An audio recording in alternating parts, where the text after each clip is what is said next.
Jake and Fulton coming to you on a Victory Wednesday. They might lose 4 in a row, a whole bunch. But the Kansas City Royals do not lose 5 in a row. They do not. The Royals get the win yesterday. Michael Myers was scary good yesterday in his 4 2/3 innings. Terrific work from the Kansas City Royals. We'll talk plenty of Royals baseball today. We are at the 50-game mark, Fulton. We are. We are almost at the third through the season. Think about that. How about that? So we will talk a little Royals baseball. We will get into some Chiefs news. Andy Reid, Patrick Mahomes set to meet with the media coming up. We will get to you that coming up in the 2 o'clock hour as OTA week number 1 is completed. So we'll hear from Andy Reid, Patrick Mahomes, a few of the other players.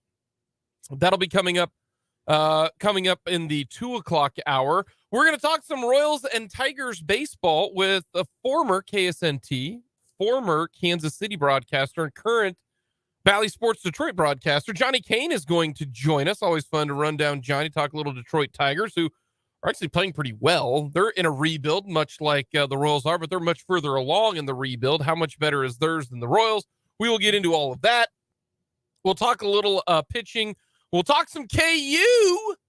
The Jayhawks gaining a veteran via the NBA draft, essentially. So we will get to that. KU all the way back. The haters are sick.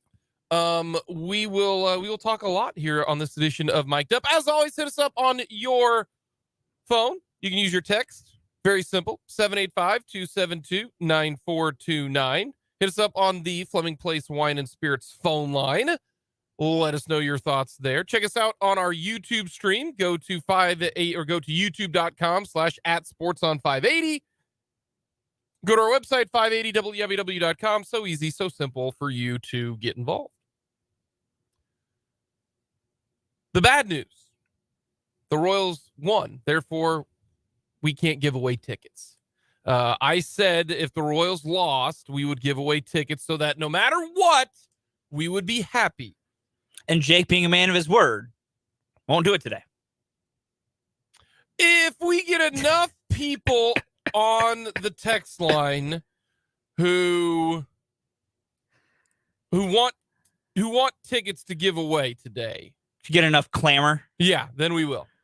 If the people express their will enough, correct, you'll be a benevolent leader. Yes.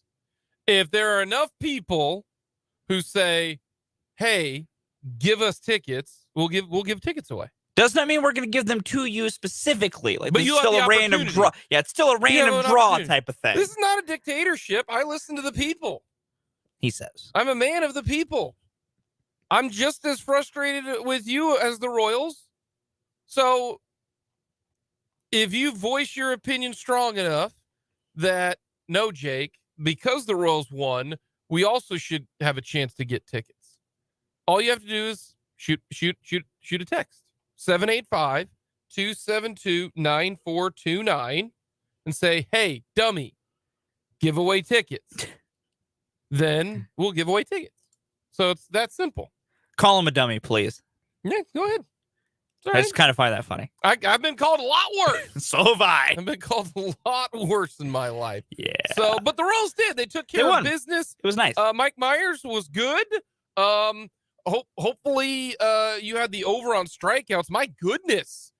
Eduardo Rodriguez, well, we knew he was going to strike out a bunch. So I went against your thought there. I took the over on strikeouts. Smart man. I was really, Yeah. It was not last night was just a reminder that I'm the worst gambler on this planet, and you should never take my advice. I said, yeah, no, he strikes out a lot of guys, and the Royals like to strike out, and they struck out a lot. But also, Myers struck out a lot. Yeah, career high, good. 8 strikeouts for Mike Myers. And the way he went about it was fascinating to me because he ended his start throwing his slider more than anything else in that start. He threw 3 in the entire first inning. So that means either Myers, Salvador Perez, or someone in the dugout on the pitching staff side, development side, saw something in those 3 sliders he threw in the first and said, buddy, start throwing it because they ain't going to do nothing with it. And Lord, did they do nothing with it. It worked out well. And the bullpen was outstanding. They were almost perfect. They gave up 2 hits in the last 4 1/3. Quas was pretty good. Stamont was good. Clark was surprisingly good. They need to trade Aroldis Chapman yesterday. They need to trade Chapman is starting Chapman. to debunk the don't throw him on back-to-back days. Because not only did he go on back-to-back days, but that save last night, he threw 26 pitches the night before. And I was confident of like, you throw him out there again, it's not going to go well. Man was still pumping 103. You need to trade him right now. Sooner the better. And the reason why is the more he pitches for the team that is not going to acquire him.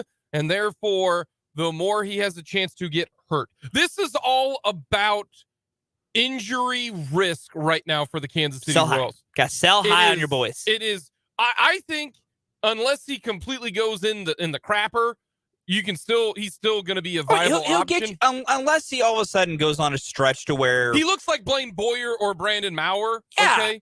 Yeah, basically, man, those are some guys right there. No, they were awful pitchers. But they need. Yeah. I don't want to risk Aroldis Chapman stubbing his toe, falling down some stairs, getting a new tattoo, and his leg gets infected. Carrying luggage up the stairs, or was it down the stairs? It was down the stairs. That's how hurt. Either way, I don't want that to happen. So trade Aroldis Chapman, JJ Piccolo. Don't wait, because we talked with the RJ Anderson, if you wait longer towards the deadline, then the price goes up. I don't want to risk another 2 months of Aroldis Chapman. He's throwing fire, literal fire. Like if the glove might have smoke on it. The thing with Aroldis and where you're at is it takes 2 to tango. So there's plenty of people who want to tango. Well, we can't always say anybody's willing to tango right now. Teams they're dumb. The Rays right now need to I agree. trade for Aroldis Chapman. I agree. I'm 100% with that. And the Royals are going to do what they need to do. I wouldn't mind it sooner rather than later, just because we're about to hit the executive dead period of the MLB draft. That's true. Which also, I'll be honest, we're close enough now that might already be impacting things. It might. We're 6 weeks out. Kind of like give or take. The draft aspect of when no contracts get signed for the NFL. That's why Chris Jones doesn't have a contract. My guess is Chris Jones is going to have a contract in the next month. Yeah, because they're working stuff. So that's the other thing I will add to the Royals thing is we already might be kind of in that period to where, yes, we would like them to do that, but every single executive who would have that power is kind of working on something that's a tiny bit as important. Yeah, since the concept's still the same. Yeah. But no, I'm with you on that. But what I saw yesterday was a starting pitcher who pitched confidently, threw strikes, and adapted his game plan. And a bullpen that was lights out, which they've kind of been for a while now, quietly. And then the offense did just enough. And more importantly, the bottom part of the order did everything. And that's so much heavy lifting. That's what's wild about baseball. If you look at the guys who got the hits, Bobby Wood Jr. had been on the struggle bus. I mean, he's still only hitting 227. Edward Olivares was on the struggle bus. Yeah. Massey, his numbers look bad because he was just so bad. Just like pig in mud bad. Like awful. But he's hit it a lot better. Mm-hmm. And then Garcia was down. He was bad. Good, then bad, and now he's picking it back up again. So they had 8 of the 11 hits for some guys who were struggling, which was great to see. Mm-hmm. That's been fun. It really has been fun.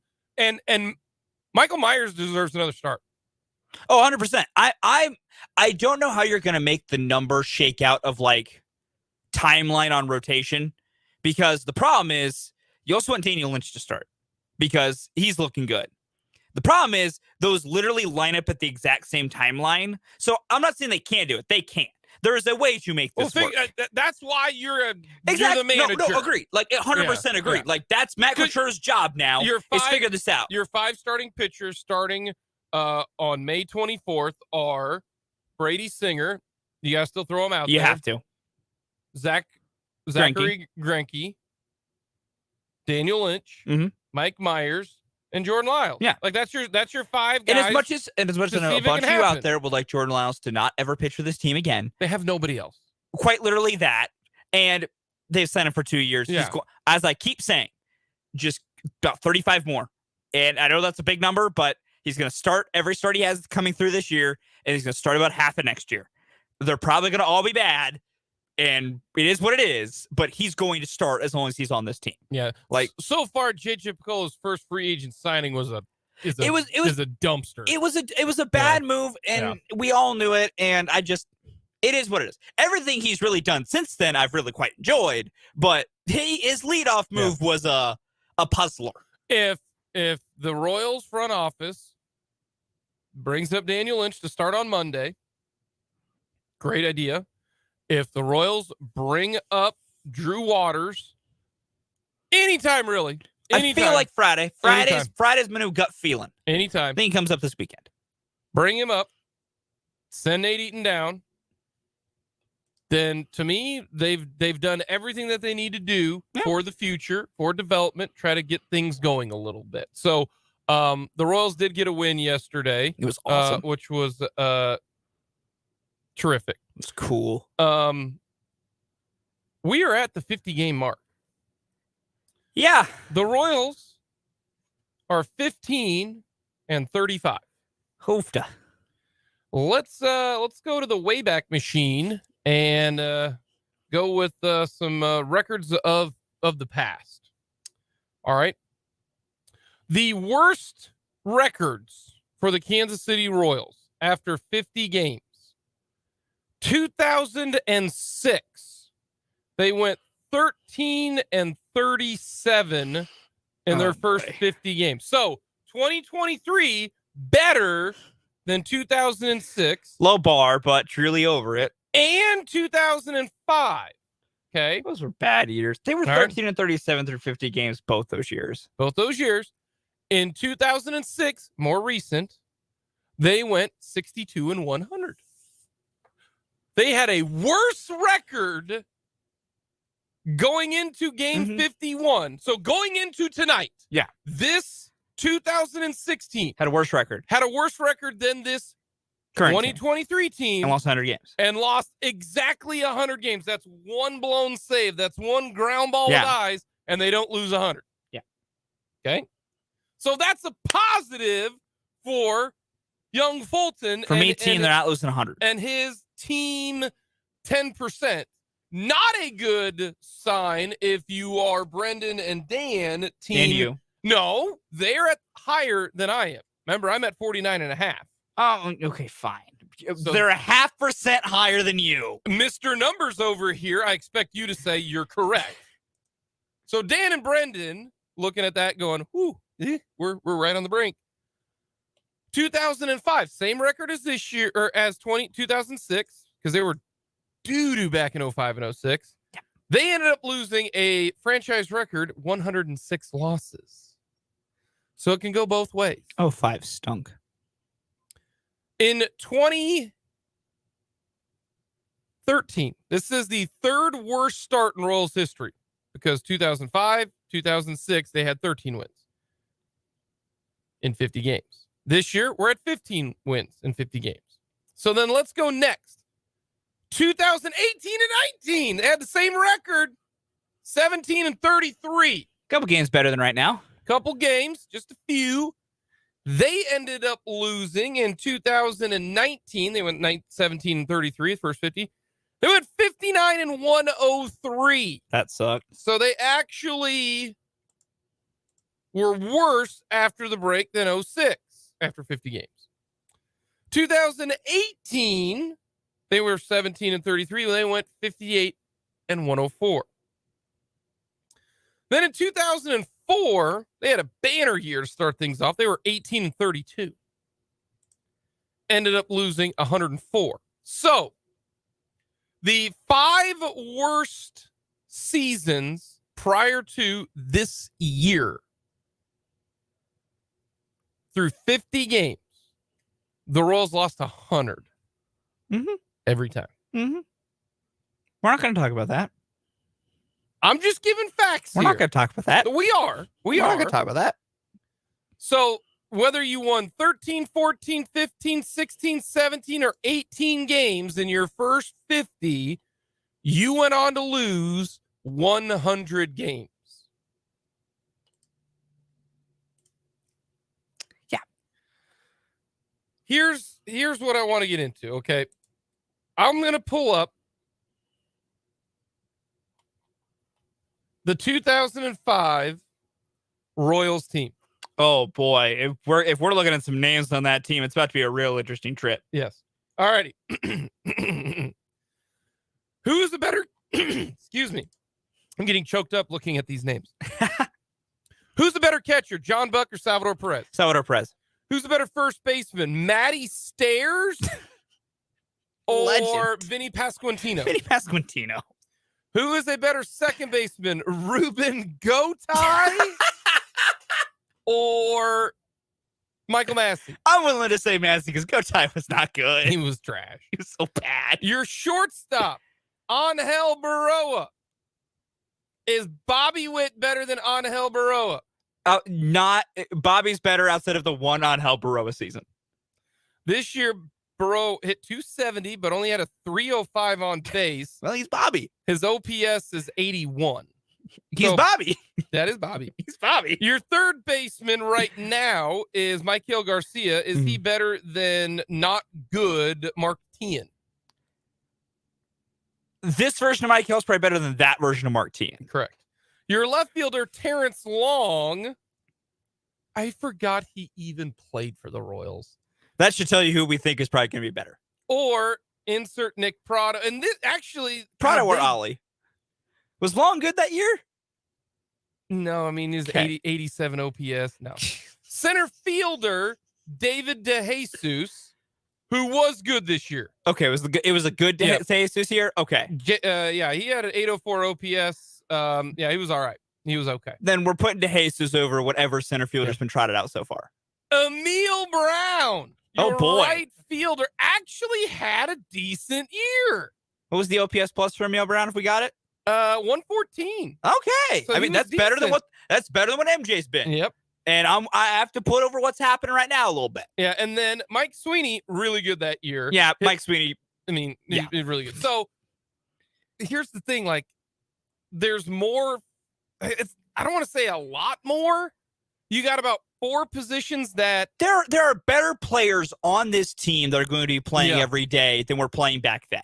And that's always been my difference. There were 2 no questions asked better players back then. David DeJesus in center and Mike Sweeney. Yeah, but and that's where I keep going to the they might lose a lot of games, might lose 100 because everyone brings back, we talk about, if you compare rosters, even go back to as close as 18 and 19 for those 100 lost teams. This team is objectively better players that are still learning. Yes. That's not a guarantee they will play enough to keep you from 100, but it's the reason it gives you a thought process because they're just objectively better guys. The fun thing to go with is the pitching staff. Oh, boy, I can't even imagine. We're going to get a quick break. We're going to come back, and we're going to discuss the Royals pitching staff comparing the worst start to this year. There is one player who was on both. Oh, yep, that's true. We'll get to that coming up next.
The big news for the Kansas Jayhawks coming up here in a little bit. We will hear from Andy Reid. We're going to talk with Johnny Kane of Bally Sports Detroit. But going back to the 50-game mark of the season, back in 2005, here's the thing, Fulton. Yeah. I don't know which pitching staff is worse. Zach Greinke was awful when he was just 21 years old. That was bad, Zach. 5.8 ERA. Ooh, he's bad. Jose Lima. Not fun, not good. RIP. Very fun. 6.99 ERA.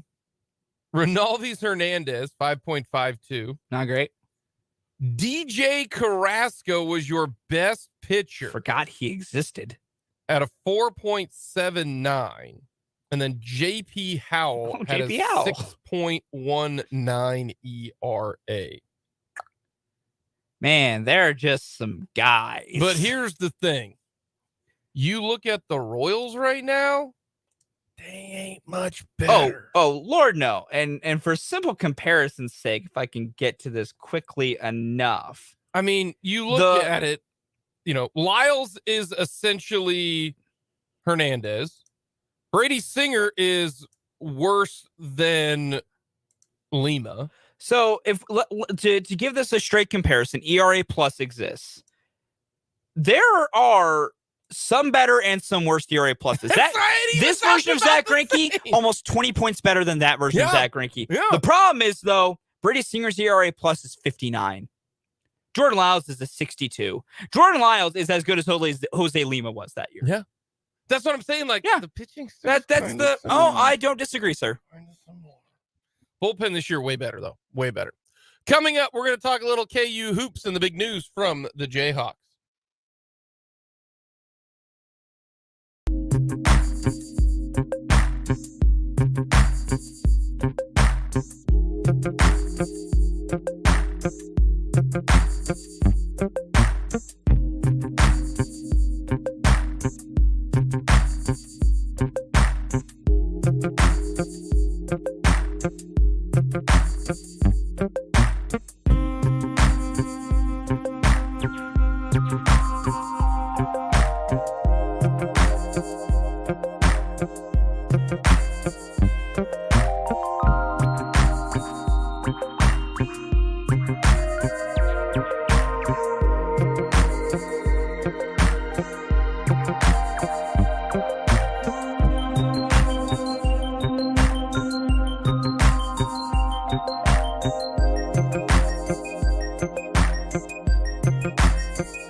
The rubber match for the Royals and the Tigers today.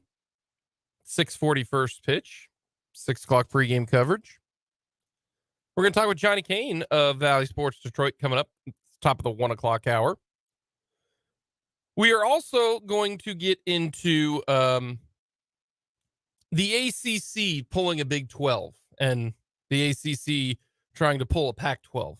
I hate to be the bearer of bad news, but it's not going to work. It's not going to work. Don't try. Just don't try. But they're going to try. They're going to try. There was some monster news that came out today. There was some grumblings of it yesterday, Fulton. I don't know if you know. I heard. I was listening. There were some grumblings. And then today on the KU Athletic Twitter handle, still waiting for it to be confirmed. He himself has said it on his Instagram. So is that a good source? Him? Yeah. Yes. I'm just saying, can we trust him? It's like, have you seen that little screenshot of Twitter of the Toronto Blue Jays announcing the news, and someone says source, and the Blue Jays official goes, us, the literal Toronto Blue Jays. Yeah. Just saying. Gotta make sure. Kevin McCullar back with the Kansas Jayhawks. Today's a great day. Wow. Haters are absolutely irate. Who are the haters? Everyone. They're all the haters. The haters are sick. The haters, the doubters, of which there are many, are sick. I don't know if there are that many of them. That hate KU basketball? No, that hate like McCullar coming back. No, the haters of KU basketball is what I'm talking about. Okay. Gotcha. Not the haters of, which there are haters. Ask Lubbock, Texas. The population of Lubbock, Texas hates Kevin McCullar. I guess I just don't understand how you can hate a college athlete. Because people are sick in the head. That's just my opinion. Kevin McCullar basically is using his COVID year. Yeah. And he is going to come back. He says, I'm just not feeling it right now for the NBA draft. And he doesn't want to go overseas because he could go overseas and play. But he's like, I'm going to come back.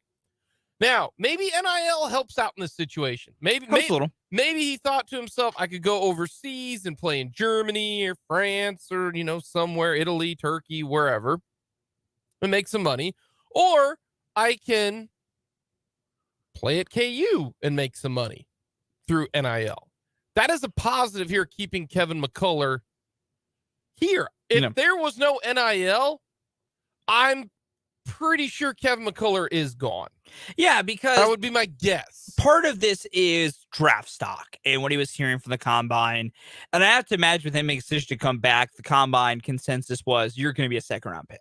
There's nothing we can do for you, Kev. Or not being drafted at all. You're not. He has to shoot it better. Yeah, and I think that was probably what he was being told. And for me, this started feeling like it could happen more and more, both with the rumblings that McCullar, wasn't one of the guys that everyone was raving about. And two, I got this idea when Bill Self was starting to walk around the combine a lot more. there was Bill Self was at the combine. And I don't think it's always all 100% McCullar's Mm-hmm. other parts too. But Bill Self was at the combine. Everyone's like, oh, Bill Self's there to cheer on Jalen Wilson. That is a flat out lie. He ain't there for Jay Will. He's there a little bit for Kev.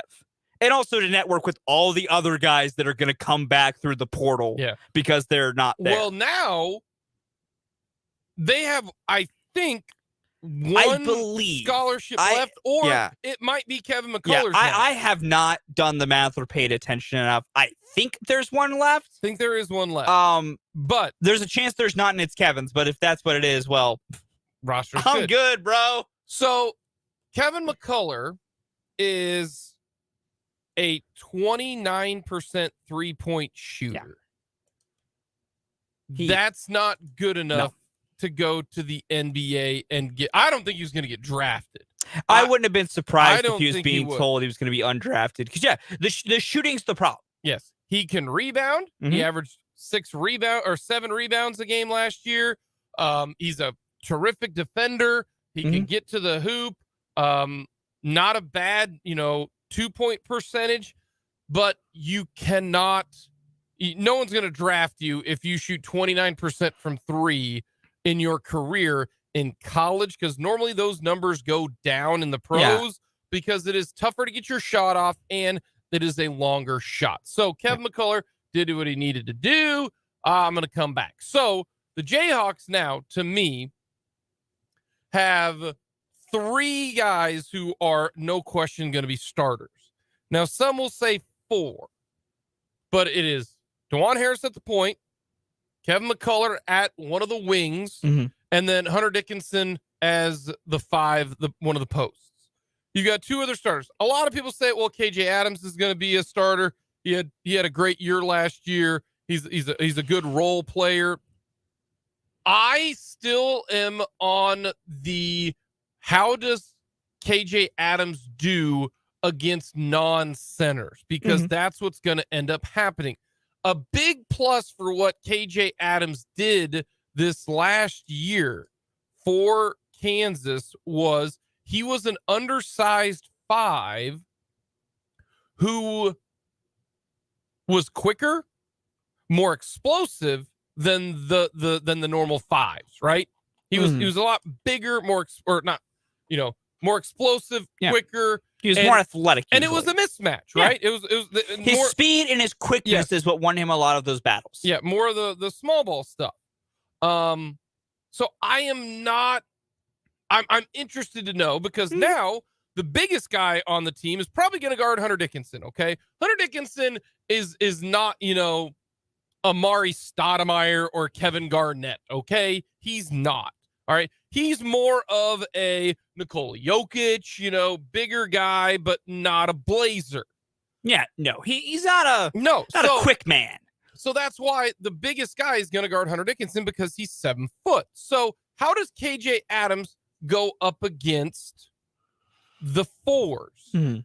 They're going to be just as quick as him. They're going to be as explosive as he is. I mean, it's essentially how would KJ Adams do against Jalen Wilson? Because that's the type of guy he's going to go up against. Now, if Hunter Dickinson is the 5 and KJ Adams is the 4, how is he going to handle going up against that individual? That is what I am interested in. More than likely, he will get the start, and I think there will be times where KJ Adams will sub out, but I'm not fully guaranteed that KJ Adams is getting 30 minutes a game, okay? I'm going to wait and see, because they got different pieces. But a lot of people are plugging in KJ Adams as a locked-in, no questions asked starter. There's still going to be 4 guys fighting for playing time. And you got a lot of transfers when you've got the backup big man, Christian Brown's brother. You've got Artero Morris from Texas. I'm assuming he's going to play despite, the off-field situations until that stuff. We get and we got a lot of time to figure that one out. But until that gets figured out, and if there is nothing going on, you got Artero Morris that could play in there. You've got Nick Timberlake who can play in there at that spot. You've got the freshman Elmarco Jackson who can play in that spot. So there's a lot of roster flexibility that they can do. If Hunter Dickinson goes out, needs a sub, you can slide KJ Adams to the 5. When KJ needs out, you keep Dickinson there. Maybe you slide McCullar down to the 4. There's going to be a lot more options for this Jayhawk basketball team this upcoming year so far. But getting McCullar back they should be preseason number 1. They really, really should. I'm with you. And here's the thing. Like, for me, as far as lineup goes, if I had to make an educated guess here on May 24th, it'd be Dewan's your point, Kevin's your 3, KJ's your 4, Dickinson's your 5, and then one of the 3 of Nick Timberlake, Arterio Morris, and Elmarko Jackson's your 2. That's your big number 1 camp battle. Yeah. Your number 1 camp battle is which of you 3 is going to start at the 2.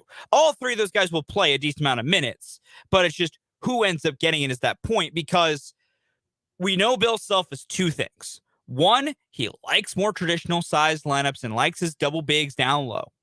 2, Bill Self loves defense. And a team that has Dewan, Kevin McCullar, KJ Adams, and Hunter Dickinson on the floor, like Hunter Dickinson's defense is an elite. It's better than I think people think it is, but he would be able to go up against and hold his own against most 5s. Oh, yeah. KJ athletically can defend a 4 because he did it last year. His question's moving into a smaller role. It's all offensive, in my opinion. Kevin McCullar can guard all 5 spots on the floor. And then Dwan Harris was Big 12 Defensive Player of the Year, which we can quibble a lot about Marquise Noel getting in there. I'm still actually a little annoyed about that whole thing. But point stands, with like that defensive lineup is going to be a pain for any, like, as of now, and I know we have to see more things, and preseason rankings literally are nothing but talk show fodder. Preseason rankings exist so guys like Jake and I have something to talk about before season starts. I think preseason rankings... To me, that's what they are. To me, preseason rankings are there just to get college fan bases something to talk about. That too. Basically. But now, I will... This, to me, this roster has 2 holes. Okay? This is not a perfect roster. Oh, right? No, it's not. They don't have great 3-point shooting. Shooting's still a bit of an issue. Is going to be a problem. Now, Nick Timberlake is a guy who can shoot it. But if your starting 5 does not include Nick Timberlake, Dewan Harris, not particularly a great 3-point shooter. When you look back at what he was last year, Dewan Harris shot, well, he didn't even make 1 3 a game. Yeah, he shot 42% last season, but he had a low volume. Shot 40. But he never, I mean, he made less than 1 full 3 a game. It's a low volume. Okay. McCullar. 29, we've been out about it. That's the thing he has to work on. Yeah. KJ Adams. Not a shooter. He took 0.1 3-pointers. Okay. Hunter Dickinson. Low volume. Yeah. Low volume. That to me is going to be the biggest concern with this team, because the 3-point shot is so important in college basketball. That's what it has become. The other aspect, and it's going to be the same as it was last year as it is this year, right? The most important player on the team last year was not Jalen Wilson. He was the best player. There's a difference between best and most important. There is a difference. The best player for K-State was Marquise Noel. The most important was Keontae Johnson. For KU, their best was Jalen Wilson. Their most important was Dewan Harris. They didn't have a backup last year. Yesufu, they didn't have Pettifer. They didn't have backup. Okay. Nothing was working. Nothing. Yeah. They don't have one right now. Who's going to be the backup? And that is another great question. Is that Nick Timberlake? Is that going to be Morris? Well, is that going to be Elmarko Jackson? That's what, right now where I'd go is Elmarko Jackson or Arterio Morris. Their job is going to be secondary ball handler. How that's going to work, I don't know. And we're going to have to wait and see. I'm going to go ahead and tell you the dip between DeJuan and the backup is it's gonna be sizable. Well, it's the same as last year. Now, here's this is what we're talking about for KU is people discuss depth too much in college basketball. Oh yeah. And the reason why is, would you rather have depth or would you rather have a dominant, awesome starting five? Give me the dominant, terrific starting five, and I'll make it work. When you look last year at DeJuan Harris, his minutes per game, probably at least 35. He played 34 minutes per game. Almost. Can you lose a game in 5 minutes when he's not on the court? Yeah, but I'm going to go ahead and go with, depends on how much you're risk getting. I'm willing to take, right? It's the same thing with Hunter Dickinson to an extent for KU this year. I don't know if you lose him off. Let's say he gets in foul trouble. Okay, great. You slide KJ to the 5. You got McCullar there. With McCullar back, that does change some things. That's a good point. That's a valid point. So big. Because then you can move KJ to the 5, McCullar to the 4, and you have not really lost a lot. So that's why. That's a fair point. Now we're talking if nobody gets hurt for an extended period of time, and you look at last year. Yeah, we're going at a perfect world here. But in a perfect world, look at last year. Harris played 36 games, Adams 36, Dick 36, Jalen 36, McCullar played 33, missed a couple games there. So that's the reason why I look at DeJuan's the most important guy. The other reason DeJuan's the most important, and I'm fascinated to see how this goes with the secondary ball handlers whenever we start seeing it rolling for KU coming up in the fall. The biggest thing for me when DeJuan Harris was off the floor is the offense just didn't work. Yep. Like the orchestration of it was off. And that's DeJuan Harris's best. We can talk so much about DeJuan shooting, the way that affects how defenses play, and DeJuan's offensive ability. We can do all of that. DeJuan Harris's most important function is he makes the offense function, period. Is he knows what to do in every situation so that KU can get into any sets and actions. And when things break down, DeJuan can just calmly navigate through the debris. That was KU's problem last year. When DeJuan Harris there was the one game DeJuan Harris had the massive foul trouble, and he barely played at all. I mean, that offense couldn't work at all because just no one else knew what to do. And so I think that, in addition to the idea of why he's the most important, is it's entirely just he's the only guy on that team that you feel confident to be able to orchestrate the machine and get it all running smoothly. So, but McCullar's defensive versatility and positional versatility will now give KU so much to play with because he's a wing that is a perfect fit for a Bill Self team. Yep. There's no question of, this isn't like a transfer coming in. You're going like, well, how will he fit? How will he fit within the Bill Self system? Will he, attune himself to how Bill Self runs things? Or it's not like a freshman coming in. You're like, how will his game translate? No, we know exactly what Kevin McCullar is. And that is a high-level college basketball player who makes KU a much better team. Yeah, KU. It's a good day. KU, to me, this year reminds you a lot of K-State 2 years ago, in which you decided whether it was KU decided to move on or the players decided to move on. They're going to be better. I think this team will be better, just like K-State had all the players leave, and then they got different players. So it's a good situation to be in. It's a great spot, and Bill Self definitely revamped everything. And this is the new college basketball, folks. If things aren't working out, you're gonna get a brand new roster, and if they are working out, look at K-State. They only lost, one guy essentially. Well, two guys, but one guy really didn't play. But they're still going to try to find one other guy. But K-State, has a lot of the same guys back, trying to just develop and improve. And if K-State if KU can improve the 3-point shooting, then And I think KU is in good shape. I think K-State's in great shape. And I'm looking forward to basketball season next year. It should be a lot of fun. It really, really should. From the text line, is there an update on Bill Self? He's doing fine after his press conference. He said, things are good to go. So anything involving Bill Self and his health, all systems go. And my guess is he's pretty pumped that McCullar's coming back. Oh, I can't imagine how happy Bill Self is. Bill loves Kevin. Yeah. That works out really, really well. Coming up next, we'll finish off this noon hour. We will get to some news from the ACC coming up in the 1 o'clock hour. The ACC, you haven't learned, but you know what? We've been there. The Big 12 has been there. We know what you're trying to do. It's understandable.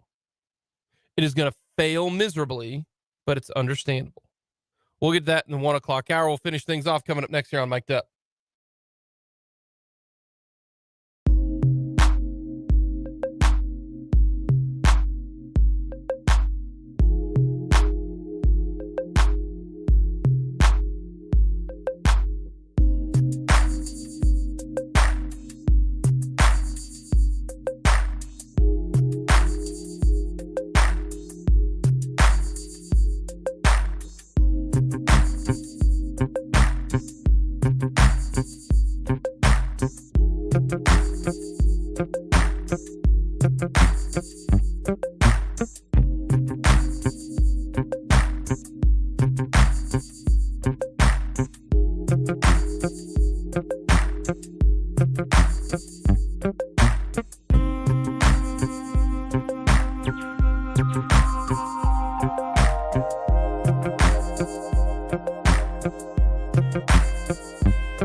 Surviving.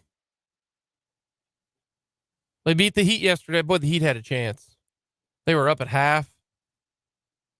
Ended up losing. So I didn't bet the Heat Celtics. I wasn't feeling the Heat yesterday.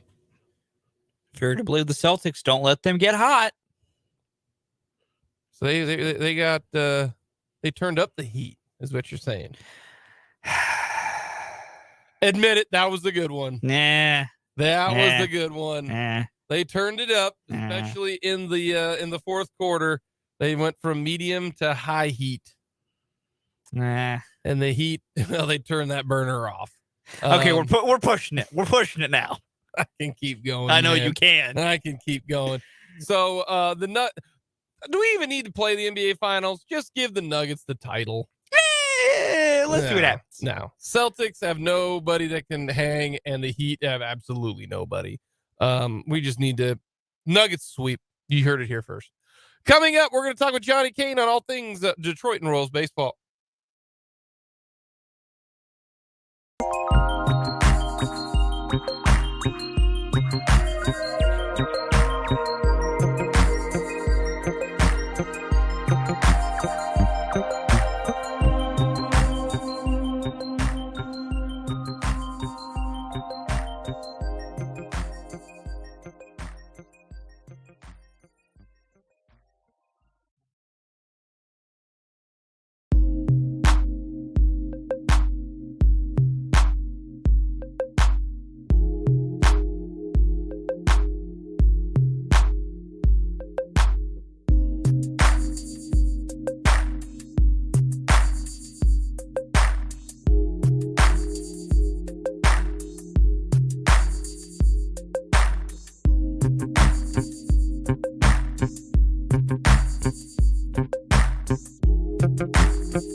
Jake and Fulton coming to you on this Wednesday. Thank you for stopping by. We are going to hear from head coach Andy Reid, Patrick Mahomes, Nick Bolton, Donovan Smith, all meeting with the media here in just a little bit as OTAs going on right now as they finished up OTAs for week number 1. So that'll be coming up in the 2 o'clock hour. We're going to talk a little bit more when it comes to conference realignment. Some news coming from former K-State president Kirk Schultz, who's now the president of Washington State.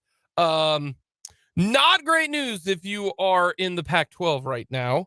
And we will get to the ACC's version of what the Big 12 did back about 10 years ago. So we will get to all of that coming up. Another edition of You Did What as we lead into 580 Sports Talk, and then Royals baseball taking on the Tigers. It is going to be a rubber match tonight. And to talk all things Tigers, a little bit of Royals, we welcome in Johnny Kane from Bally Sports Detroit. He covers the Tigers. He's there in Kansas City, formerly of KSNT Channel 27 right here in the capital city. Johnny, how are you doing this afternoon? Levon, what's going on, man? It's good to be back home. It's going well. Just trying to survive. I get no sleep. I've got 2 kids, and so there you go. That's my life. I was doing chalk this morning out in my front yard and my driveway at 6:20 this morning. So what were you doing at 6:20 this morning? You know what? I actually got up, got a little run in before I met a good sports producer friend of mine for breakfast. But it was not as eventful as your morning, apparently. I was more with my eyes closed and drawing with chalk. My son has figured out that daddy just likes to lay down and you trace around daddy, but that's not fun anymore for him. So we've got to come up with ulterior ways when it comes to that. So you're back in your old stomping grounds in Kansas City. Have you hit up your favorite places yet? You know what? We're kind of creatures of that once we get here, and I was going to try to head over to Westport the other night after the ball game, but we went to extras, and then just, the days are long, and I thought, you know what? I'll just head on back to the hotel. So I've been able to get a morning routine. I stopped over at Winstead's at breakfast, and then went to the Classic Cup for breakfast today to meet another friend. And I've got my miles in on one of my favorite places to run here at Mill Creek Park. So yeah.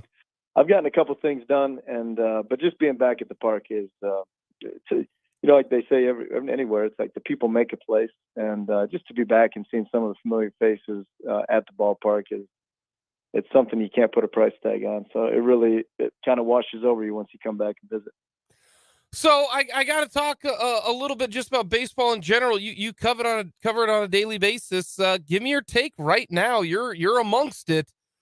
What do you like about the new rules? Are you a fan of the pitch clock? Fan of the no more shifting, even though you can still kind of put a guy right at second base? It's still kind of like a mini shift. Yeah. Do you like the bigger bases? Give me kind of your opinion on that.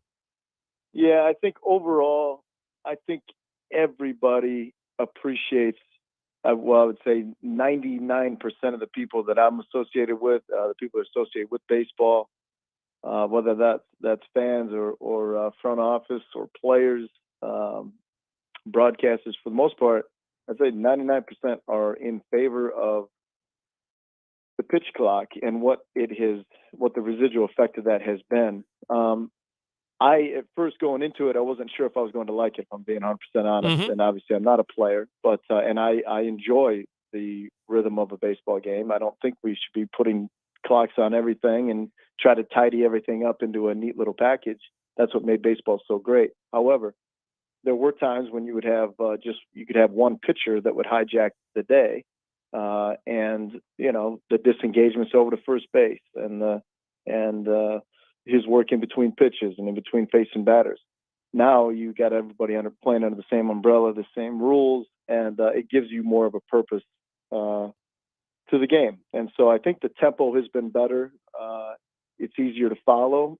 There's much more paying attention. I think before people would find themselves, you could basically break up a game every 3 innings was an hour. So I got to step out and cut the grass. I know I'll come back and catch whatever innings through 9 if I miss 3 through 6. Now, when you step aside or step out of the way and try to come back, you say, wait a minute, I've missed I missed half the game. So, I think people are getting used to it. But again, I just feel like through the course of a 162 game season, I like that part of it. I thought the bigger bases would create a lot more outs. There's guys coming down the line at first. That hasn't really been the case. We haven't seen any injuries. The whole idea was to try to prevent some player injuries there. So we've seen more base stealing, which makes the game more exciting. And a team like the Royals, they obviously put pressure on other teams on the base pass. So that's been a good byproduct for them. And I dig it. I'd say overall, I dig it. Baseball is the greatest game we have. And I think minor modifications for a great game is better than complete overhauls. You know what I mean? Mm-hmm.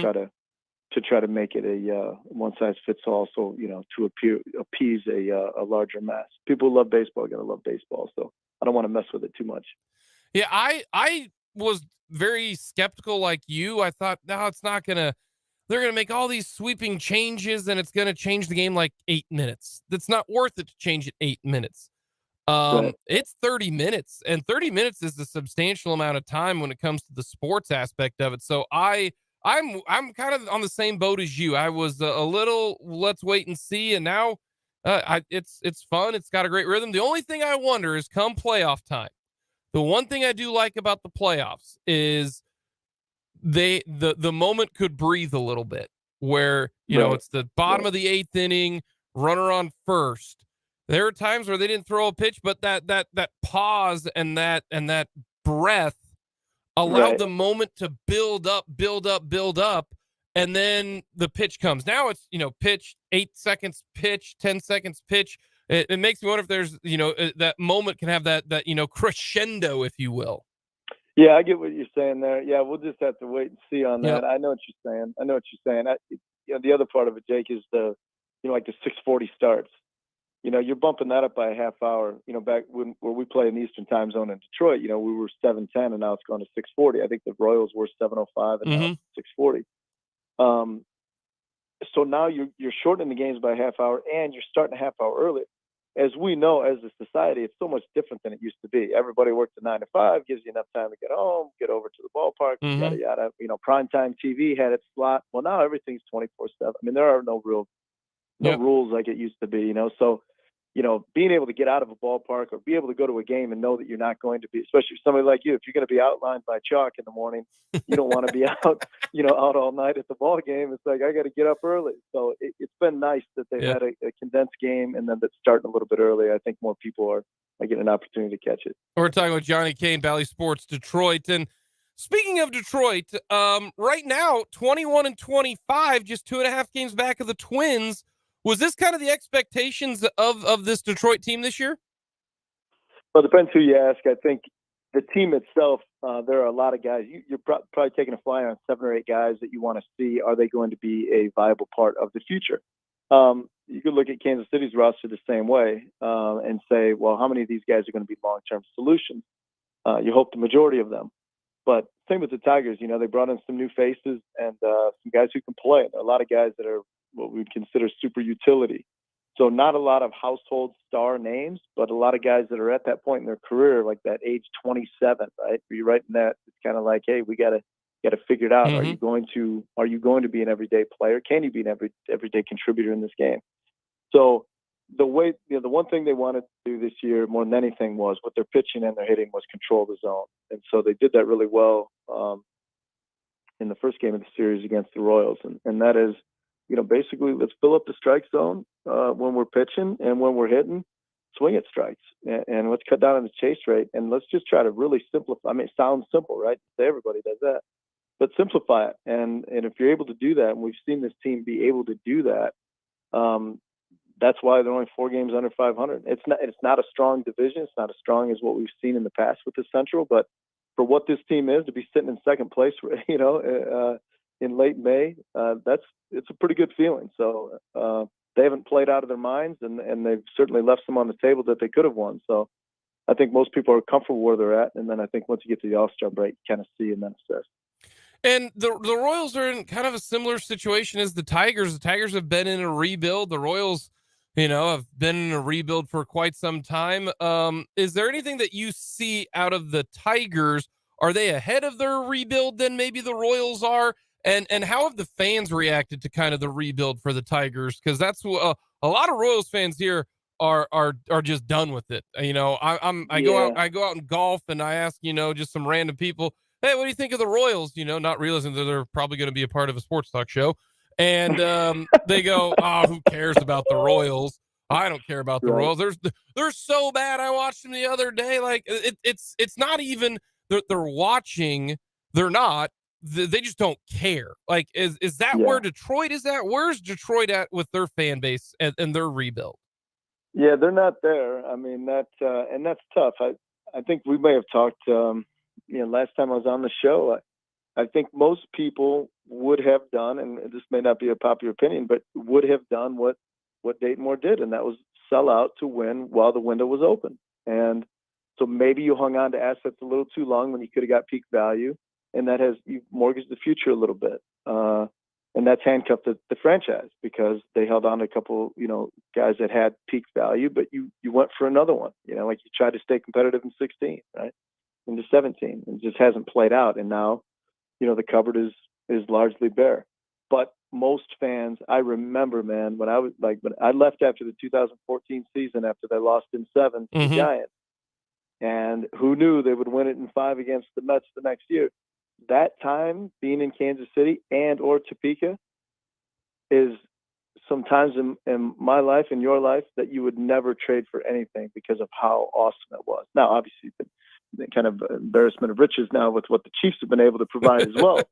But you know what I'm saying? But as a fan, I mean, as like you would do it all over again. So that's not just, it is what it is. And so now here you are though, and you say, well, that was 2015, and now here we are in 2023. What are we doing? And now you have some fans that are saying, I'm not as interested. The Tigers haven't been to the World Series since '06. Haven't won it since '84. Of course, the Royals won it in '85. It took them a long time to get back to the top of the mountain. So Tigers fans are hungry. They're eager. They're excited. They want a winner. It's a passionate town, passionate sports town. So I don't think that when you looked at the current construct of the roster that they thought they would be winning the Central Division and competing for a pennant this year. But when you're 4 games back and your pitching's doing pretty good and the bullpen's one of the best in the American League, you say, well, we can hang around here a little bit. Now what can we do in, potentially in free agency, or what do you do in the off season? I think fans are excited about where this team can go, but I think there's like a cautious optimism just based on, how long this rebuild has taken. And it's different. It's different everywhere you go, man. You read it here, you hear it on Sports Talk in Kansas City, hear it and listen to it in Detroit. You hear it and you see it when you go to Cleveland. You hear it, you see it when you go to Chicago. I mean, look around the division. I mean, that's every sports town is kind of the same one, and there's only one fan base that's actually feeling good about themselves. All right. Minnesota. I do have to bring this up since you have lived in the Kansas City area for a little bit, lived here in Topeka a little bit, and you traveled to all the ballparks. I got to ask you, should the Royals move downtown? And now should the Royals move to North downtown? I didn't even know North Kansas City downtown was a thing until just last week when it's like North downtown Kansas City. What the hell is North downtown? Downtown is downtown. But apparently there's a river that runs through it. There's another downtown. So when you look at this, you see a lot of baseball, you travel a lot of baseball. Do you like the downtown ballpark? Do you think that's the good way to go? If you were the Royals, how do you assess this? Well, it's so funny you bring that up because that's actually one of the stories I'm doing in game today. And I was talking with a couple of the writers yesterday about it. And I think a lot of the younger fans would like to see downtown ballpark, and some of the older fans or I shouldn't say older, but, more established fans with families, kind of like the way it is. I mean, look at the current attendance and then ask yourself, we had something similar in Detroit when the Pistons left Auburn Hills, which is one of the suburbs, and they moved downtown. And then you just assume that all your fans are going to come from the burbs, and then you're just going to add a new fan base downtown. You got to ask yourself the same way with the Royals. Ultimately, the product on the field, it has to be watchable for fans, whether it's in North Kansas City or if it's in Raytown, Missouri, whether they're going to come out and watch. I put Kauffman Stadium in my top 5 ballparks in the country. Part of that may be a little bit biased, but I talked with Cam Maben, who's played for a variety of teams, and now he's one of our radio analysts. He said here in LA were his 2 favorite places to play. Craig Monroe, who's one of our analysts, played baseball for the Tigers, Cubs, Twins, etc., Rangers. He said Kansas City is one of his favorite places to play. I was talking with our play-by-play guy last night. He said, love Kauffman Stadium, wouldn't change a thing. So sometimes you got to be removed from it. When you grow up here and you grow up around it, and you're like, well, it's kind of an antiquated stadium, and it's kind of out in the Truman Sports Complex, and I don't know, maybe we need something fresh and new. It's the whole grass is greener thing. So our downtown ballpark's amazing. Yeah, there's a few places where it works. Wrigley and Fenway. I mean, where it works, where you're immersed in a neighborhood and works. That's not to say, it can't happen everywhere, but it would break my heart to see them move, but I totally understand, it is an older barn, but sometimes you just you could preserve it as one of the great, say 5 years from now, it could be one of the great baseball cathedrals, if you're able to, win again and just make some necessary updates to the bones of the place. All righty, last 2 I got for you. 2 for the road. Very simple. You can just give me whatever pops into your mind. Miguel Cabrera just with his hit last night, this. He has the most hits against the Royals. That's incredible. He's tied with Rod Carew. That's silly. So Miguel Cabrera goes down as the best or second best Tiger of all time. Second best. Behind K-Line. Behind K-Line. Okay. You are there in Detroit. What is the fan base? What's the pulse of the Chiefs? Do people outside of Kansas City, because they used to be, back in 19 when Mahomes was up and he was slinging it all around, everybody's like, yeah, this is fun, this is great. Then the Chiefs have just been kicking everybody's tail. Do people hate the Chiefs now outside of Kansas City? Like you're there in Detroit, and I like Coach Kneecaps. I think it's fantastic. Restore the roar, all of that. But what do people think of the Chiefs? You are out there. It ain't personal. It's nothing personal. It's I say it like this. And actually, this year I was watching the Super Bowl we were with the Pistons and we were on the road and we had a couple guys that were big Philly guys. I get to halftime, we're at the watch party. I said, I'm going to my room to watch the rest of this thing. And I wasn't even particularly nervous, you know what I mean? But it wasn't, obviously the first half didn't go the way most people wanted to.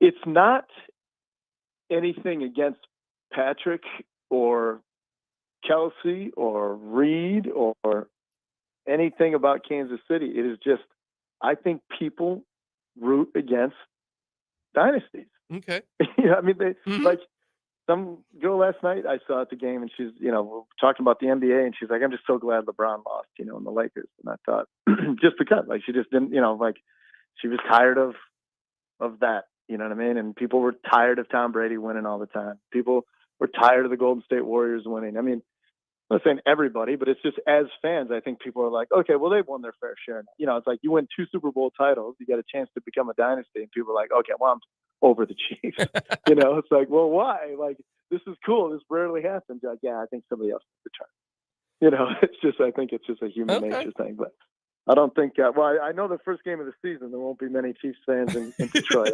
I know. That'll be fun. Johnny, thank you so much, my friend. Enjoy your final night there in Kansas City. Safe travels back to Detroit. Always good to talk to you. Always good, buddy. Thanks for having me on. That's Johnny Kane. Fantastic. Does the Pistons play-by-play. Does there for Bally Sports Detroit. Johnny Kane, one of the best dudes out there. We'll get a quick timeout. We are way past due for a break, but really don't care because Johnny's fun to talk to. Coming up next, a very quick edition of Everyone Loves the List.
Alrighty, very quick edition of the list. And speaking of the Lions, I like the Lions. Restore the roar, right?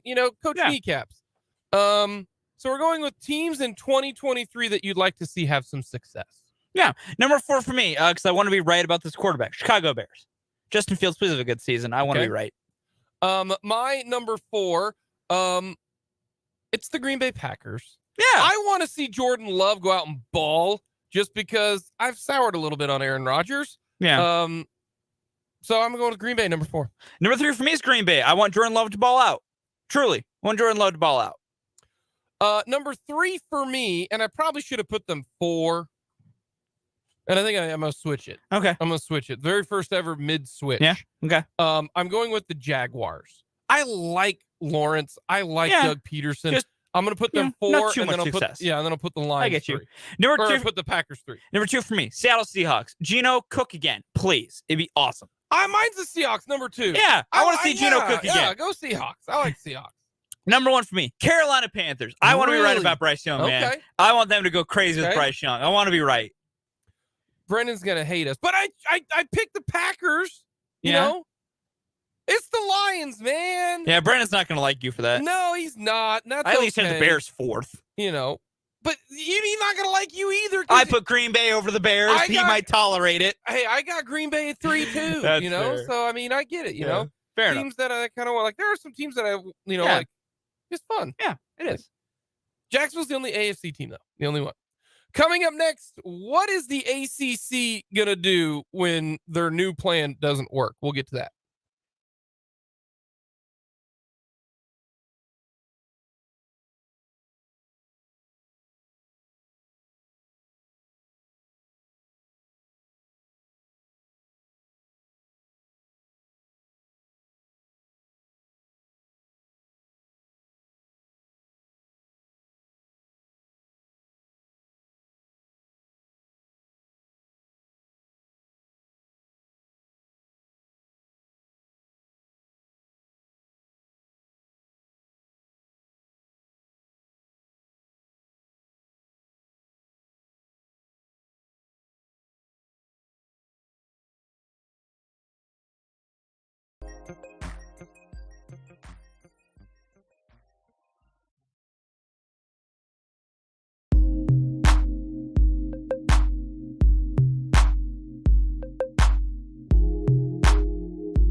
Mic'd up, Jake and Fulton with you.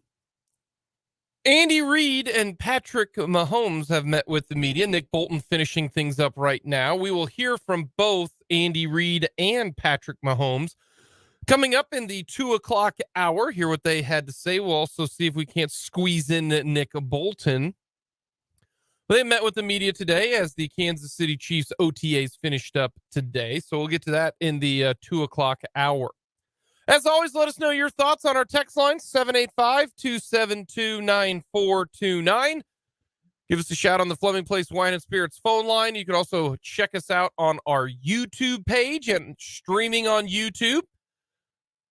Very easy. You go to youtube.com/sportson580. Click the subscribe button. You can also head to our website, 580wibw.com. The college world right now is going crazy. We're going to talk with Paul Meyerberg of USA Today coming up tomorrow. And Paul is going to join us to break all things down when it comes to this conference realignment situation.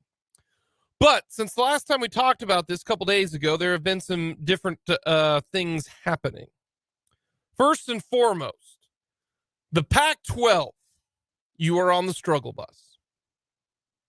For some reason, and I know the reason, is because they're in denial. The Big 12 was in denial as well. But the Big 12 has gone through what is happening right now to the Pac-12. The Big 12 has done that not only once, but has done that twice. The Big 12 has been molded by conference realignment. They are about the life of conference realignment. They've gone through the wars. The Pac-12 has not, and now they are the conference that's getting poached. We've been there, Pac-12. Right now, you are in denial. But Brett McMurphy, College Football Insider, tweeted this out 2 days ago.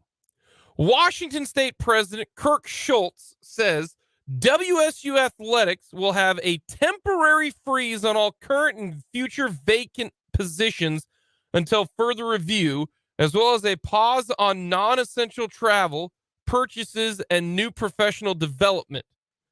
And the reason why is because of a significant decrease in Pac-12 revenue distribution as a result of overpayments from one of the conference media partners that must be resolved. Relocation of the Pac-12 headquarters out of San Francisco exceeded budget projections as well. Additionally, Washington State projects that Cougar Athletics exceeded its expenditures for the year due to inadequate documentation of revenue expenses.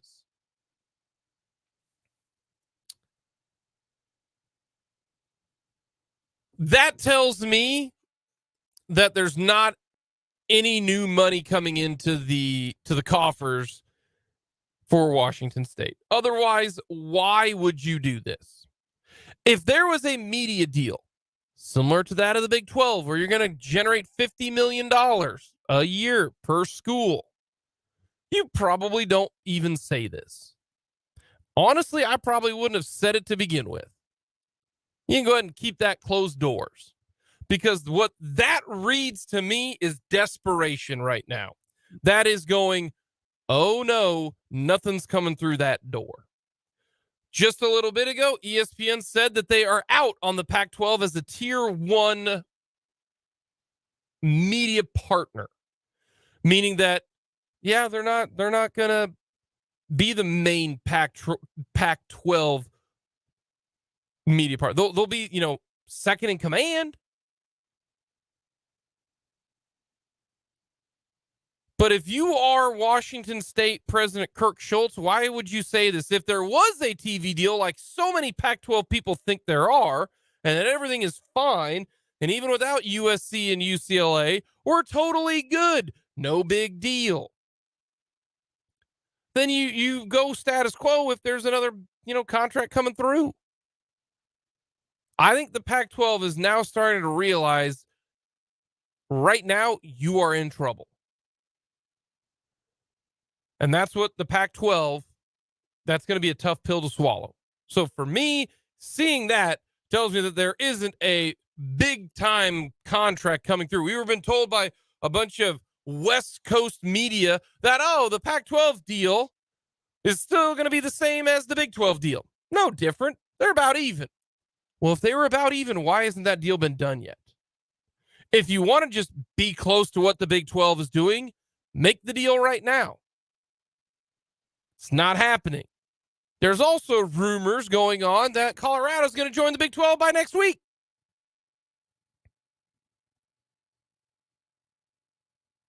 There are a lot of Pac-12 fans who are unhappy on social media. I don't want the Pac-12 to turn into, the Mountain West. I don't. I hate it. I hate conference realignment. I hate the fact that Missouri's not in the Big 12. I hate the fact that Colorado, even though they might come back. I think it's stupid that USC and UCLA are going to join the Big 10. Maryland in the Big 10 is the most awkward thing in the world. I hate it. I absolutely hate it. It's not good for the sport, but we know what runs the sport, and that's money. And in conference realignment, two things can be true. I hate it, but I want my institutions, which are KU and K-State, I want them to do anything and everything they can to survive and be a part of the haves.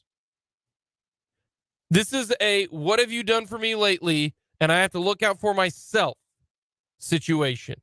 If you are Colorado, you don't give a damn about Utah. If I'm Arizona, I don't care about Arizona State. It is all about survival. If you are Oregon and Washington, you do whatever it takes to survive. And so be it if the Apple Cup between Washington and Washington State suffers. Right now, money is more important than tradition. If that's the case, Texas and Texas A&M would have been playing this entire time, and Missouri would not be in the SEC. But unfortunately, tradition doesn't mean squat anymore. And that sucks. But no, there's not going to be a Pac-12 TV deal that's the same as the Big 12. Otherwise, it would have already happened. It's just Kirk Schultz does not put this out there if they're getting a good TV deal. He doesn't. What about what's happening in the ACC? Well, the ACC, you're doing exactly what the Big 12 did, and it has passed, okay? It has announced A revenue model that will reward higher achieving programs with additional monetary gains in an attempt to catch the ballooning conference distributions of the Big Ten and the SEC in the coming years. Set for the 24-25 academic year. It hasn't been finalized, but the success incentives are expected to reward schools with postseason success with far larger piece of distribution. Okay? Under one proposal, a school could receive up to $10 million in additional revenue, a hefty increase from the $39 million distributed to the league 2 years ago. So, to give you an example, let's say Florida State makes the college football playoff, they make the NCAA tournament. Man, they had a great year. Fantastic year. So they're going to get $10 million more. So now they're going to make $49 million. What's the Big 12 going to make next year if you don't make the NCAA tournament or in the future, when you don't make the NCAA tournament and you don't make the college football playoff? What are you going to get? Is it 30? It's almost 50. 50. I can't remember what the numbers are. Okay. Seems very nice, and you didn't have to perform well to get there. Exactly. No one's going to be, left out of that's, and the good comparison is what, Oklahoma and Texas, kind of their carve-outs started to become. You're trying to appease the bigger fish in the pond by saying, all right, no, you can have more. You can have more. Mm-hmm. But the history has shown that doesn't keep them from leaving. Yeah, so it keeps them around just long enough, and then they still leave. And that's and the numbers are going to show that. Yeah, this is the Big 12 finalizing a big extension with ESPN and Fox, right?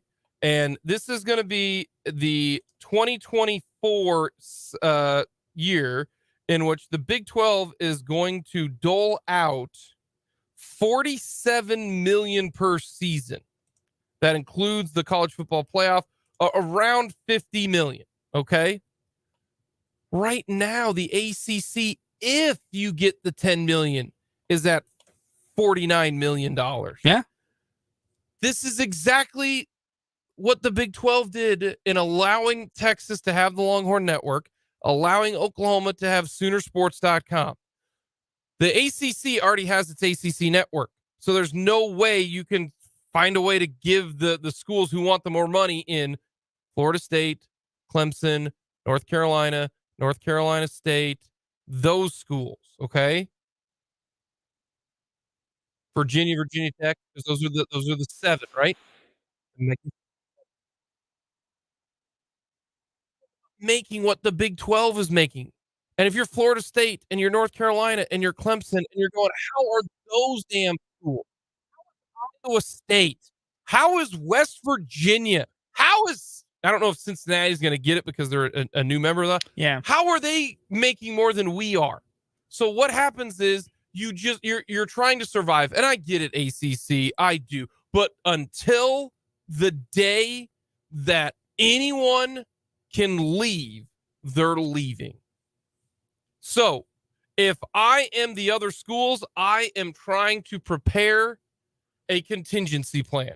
If you are the Boston College, the Syracuse, the Wake Forest, those schools, you're trying to survive. Have none of those teams cross over because I'm still waiting to find out if it's 8 teams, can the league disband, all that kind of stuff. Yeah. And if more than half are against the current contract, because right now it's 7-7. Do you have to come together? This is like an episode of Big Brother. Like, hey, don't vote for them because if you vote for them, we're all screwed, which is true. But at some point in time, it won't matter. Whether it's next year, in 5 years, the ACC is not going to survive. It won't, because just because you're giving Florida State $10 million potentially every single year, and some years they don't. What if Florida State doesn't go to the college football playoff and doesn't do well, and they only get $5 million more? So now they're making just $44 million, which is even less than the Big 12. And Florida State's like, we are a better brand than Iowa State, than Baylor, than Houston, if it comes to that way. This is putting a Band-Aid on a compound fracture of your thigh, your humerus, okay? Your tibia. Like the bone is sticking out right now for the ACC. And they're like, hey, I know what will work. Neosporin. That's not how this Rub a little works. dirt on it. You're fine. That's not how this works. Now they're doing a little bit more than dirt. Like they got medicine. You know, they got, you know, like, Yeah, it's just, it's not going to be enough because look at what happened. The Oklahoma and Texas looked to the east, you know, they see the sun setting and they see just dollar signs from the SEC. Of course they're going to leave. The moment that North Carolina, Clemson, Florida State, Virginia Tech, North Carolina State, you know, once they have the opportunity to leave, they are gone. And what did you end up doing? All you did was put more money in their coffers, and they're still going to leave you. Okay? The ACC is trying to survive, and I get it because the Big 12 did that. The difference is the Big 12 had it happen early on, and they've been able to bounce back because there's still teams that were available for the Big 12 to go get. Right now, there are no more. That's why the Pac-12 and Kirk Schultz are like, yeah, we've got a hiring freeze. No more unessential travel. That's what's happening right now in the ACC. How can we just flat out survive until something else changes? It sucks. It really does. it's brutal. But as we've talked about, you have to survive. I do I feel bad for the Pac-12?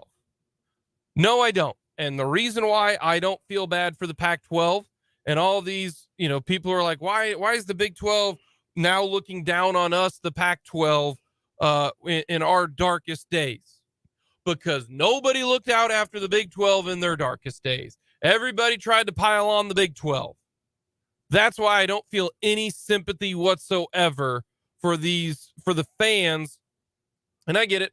The fans in the interwebs and cyberspace do not speak to the majority of it. I know that. But nobody came to the Big 12 and was like, man, I feel bad for the Big 12. No, it was, look at the Big 12. Now the Big 12, you know, we had our glow up. The Big 12 has had their glow up, right?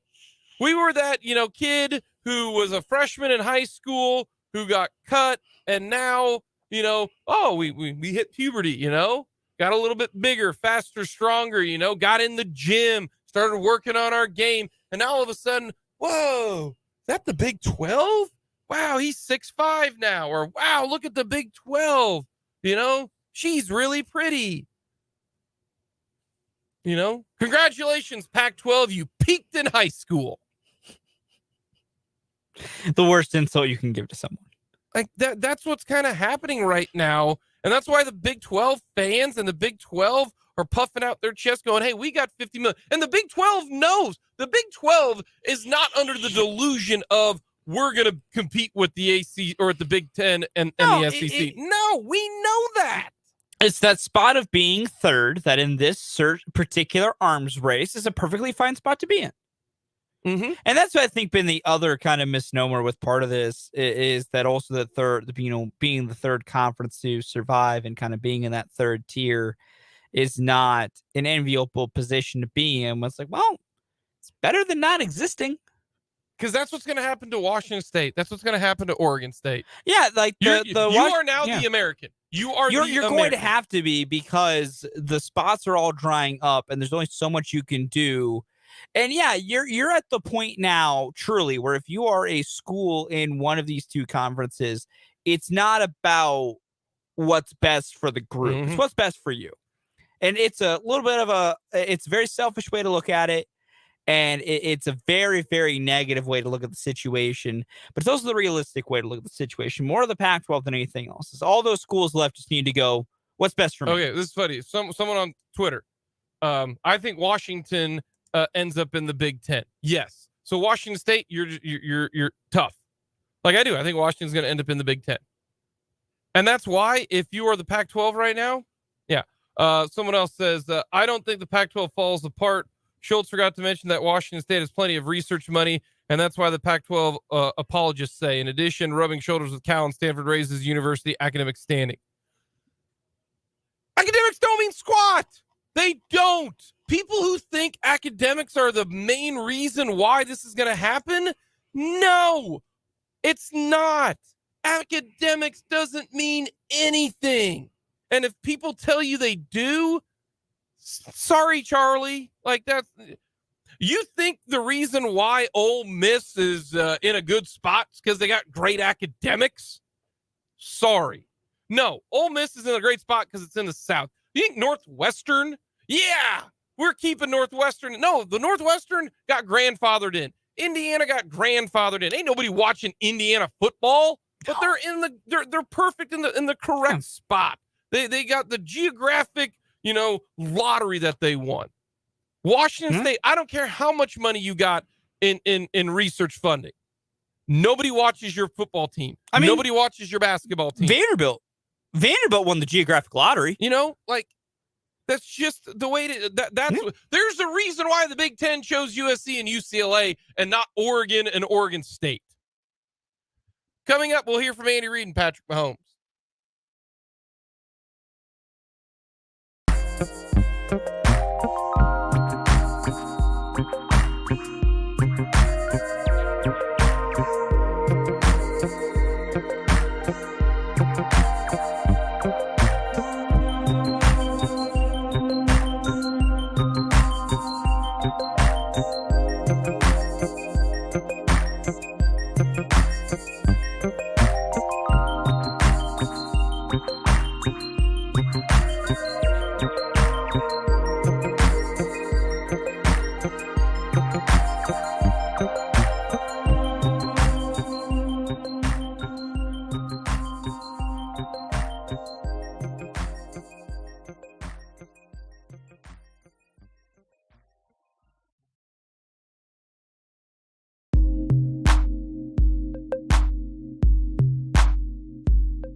Final hour of Mic'd Up on this Wednesday. Jake Fulton Caster with you.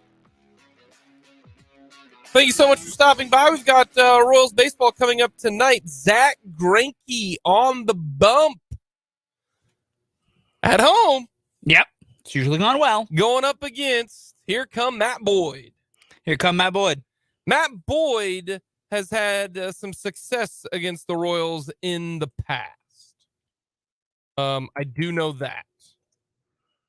Pull up good old here come Matt Boyd. Now, not a good year. Not great success, not like Lucas Giolito success, but he's had some decent outings against the Kansas City Royals. Right now, the Royals are the favorites in this one. Vegas knows. They are the favorites. Truly knows. We got Royals baseball coming up tonight. We got 580 Sports Talk following. We will get to You Did What, but first we're going to hear from Patrick Mahomes and Andy Reid. As always, let us know your thoughts. 272-9429. Let us know on the Fleming Place Wine and Spirits phone line, 785-272-9429. So, OTA week number 1 in the books. So, Andy Reid, what did you have to say to the media today? Right. Good to get into this phase 3. We've obviously been going here a little bit with the phase 1 and 2. So, but it's good to get out and be able to go against each other with the rules that are given and see the guys move around a little bit, competing. Anyways, that time's yours. Coach, over the years, you've got a set way you do things, and the league has kind of changed a few things and adapting through COVID, through some of your phases. How do you think you've maybe changed any of the things you've done or kind of adapted to the way of the world now? Sure. Well, we ended up doing phase 1 virtually with the league. That's not what the rule is, but I mean, just with the season being as long as it was, give the guys a little bit more time and still be able to meet with them, introduce some of the new things, talk about scheme eval. And then they all came back for phase 2. So, now you're able to go through it versus air. But we haven't, it's okay. It's probably better for the offense than it is the defense. Defense doesn't have an offense that they can go against out there. So you have coaches and trainers and everybody else being the offense for them. So it's that's a little different. Coach, excited about this. I heard some guys on the radio talking about whether you were still motivated to want to coach for 20 more years or anything like that. 20 more. That'd be something. No, listen, I'm fired up. I enjoy doing what I'm doing. And so I love being able to teach. And this is a great teaching time. So for when you're with the guys there. Coach, Clyde has been through a long road here with the injuries and stuff. Looked pretty good today. Just how have you seen him battle some of that stuff and come, head up and do well? Yeah, you can tell he came back in good shape and is working hard. He looks great, quick, strong. I'm happy for him. And I think you guys said back even in March with signing Jamar that he had the talent and maybe the potential for that tackle. Sure. With him assuming he's staying at right tackle, just what were the conversations like when you bring Donovan on, and just how has he sort of approached, just playing the position normally? Yeah, so for the few practices that he was at the left tackle, then Yang worked in at the right tackle. Feel good about him too. So we're in a good place, I think. I believe he can do both, so I don't think that's a problem. And he got a few snaps at that, but listen, we've got two veteran guys that have a lot of snaps under their belt at a high level. So we felt comfortable with that. And we'll just see. And we expect the guys behind him to compete, and we should be fine there. Andy, last year around this time, I think, was when you were really taking notice of how driven Patrick was coming off the loss of Cincinnati after Camp Mahomes and this. I mean, I wonder if you see sort of the same or similar aspects to him right now. Yeah, he's made that a habit, which is that's a positive thing. And he's you guys are out there, but I mean he's 100% in and going after it, and he challenges himself. He challenges the guys around him to be great, and on both sides of the ball. So everything's alive out there and moving fast. And as a head coach, I appreciate that. And no doubt how infectious that is. Sure. No, absolutely. Yeah. No, that's what the great ones do. So he's doing a great job with that. Coach, understanding the camp is sorry, Matt. Understanding the camp is. No, Matt's got so skinny we can't see him. McDuffie and Seager were out there, but not wearing helmets, just precautionary sport injuries. Yeah, exactly. Yeah, both of them. I'm not gonna get in all the injuries, but they're just going easing them back. So. Coach, the competition at receiver, it seems like it's still pretty loaded. And could you just talk through what you're watching out there and what you're trying to see? Because it seems like it's going to be some decisions to make out there. Yeah, we've got a lot of numbers, and we've got some young guys that we're mixing in with the ones there, and so it should be great competition. I can't wait, for camp where you really get an idea of that next level, what they can do when bullets are flying, they'd say, right? Go ahead. I think I'm losing my voice too. Yeah. But bringing in Blaine to be the backup, what did you kind of see in him, and what have you learned about him so far? Yeah, he's smart, and he's bigger than I thought he was. He's a big kid. Throws the ball, strong arm. Has developed a good relationship with Pat, and look forward to seeing when things are going fast. Right now, he's making where everybody's at and has it down. So, but you can tell he's done it before. You talked a lot during Pat's early years about how important it was to have a veteran guy in that room with him. Is that as important as it once was earlier in his career? I don't think it is. I would tell you that if you can find a good veteran player, if something were to happen to Pat, if you have confidence in a guy, that's not a bad way to go, just from experience sake at that spot. We saw that with Chad when he had to play and did a nice job with it. But I think we have a couple good young guys too back there. Do you see Michelle as being maybe ready for? He's having a good camp up to this point. Good phase 2, good phase 3 here. So he's got pretty good feeling. Andy, it seems like you've always got the fullback, but obviously Michael Burton moved on. What are your plans for that position? Yeah, so the tight ends can work into that spot. We know Noah can do all of that, and that's kind of where we went with it. We've got a number of tight ends that we feel comfortable with. So maybe keep an extra tight end as opposed to that fullback. Coach John Ross had a year out of football. I presume you guys working out. What did you like and what you saw, and how have you liked him so far here? Yeah, listen, I like both the Rosses, big and little. The big one is coming along. He feels good. His foot feels good. The surgery that he had worked out well. So up to this point, he's made some nice plays for us out here. I know Pat's got trust in him, so that's good to see. And the smaller Ross is extremely fast and quick. And before he got hurt, he hurt the season. And so he, I like what I see there too. Is he faster than you thought? He stood out up there. Well, he's the one that jumped out at everybody at the combine. Just when he ran, I mean, he was extremely fast. I think he set a record there, I believe. So he can move. He can skedaddle, and he's smart, which you need to be in this thing. So on the fullback thing, you've had guys here, and that's been a staple of what you guys do. You mentioned that you have a lot of times that can do that. Could you see yourself ever going back to having a fullback?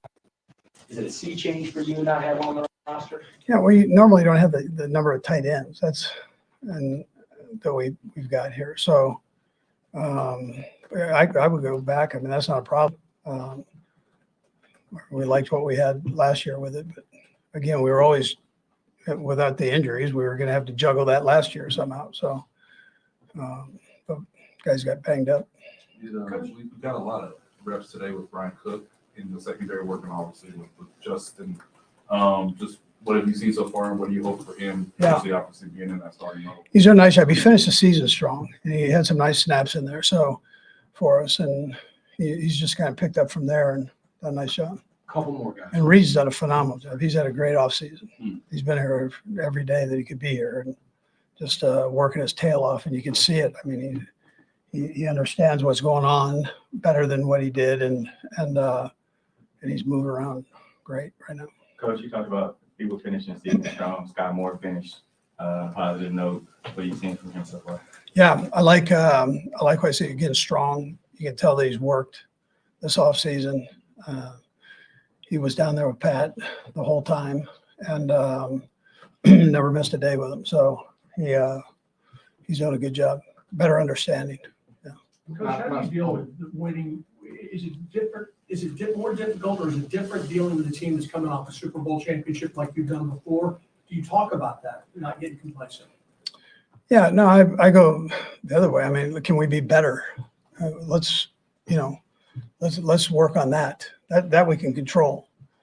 And so dig in on that, and then you don't worry about the other stuff. So that's kind of where I've been with it. We can all get better in certain areas. Sorry. Coach, the new kickoff rule that was just implemented, everybody says special teams coordinators. Harvey Thompson said his piece. How does it affect your game? I don't know. We'll have to go through all that. My thing is, where does it stop, right? So you start taking pieces, and we'll see how this goes. But you don't want to take too many pieces away, or you'll be playing flag football. That is Andrew Reid, head coach of the Kansas City Chiefs. Man, Andy Reid. That last answer is terrific. Where does it stop? He did the Andy Reid thing where he said, we'll see how it goes.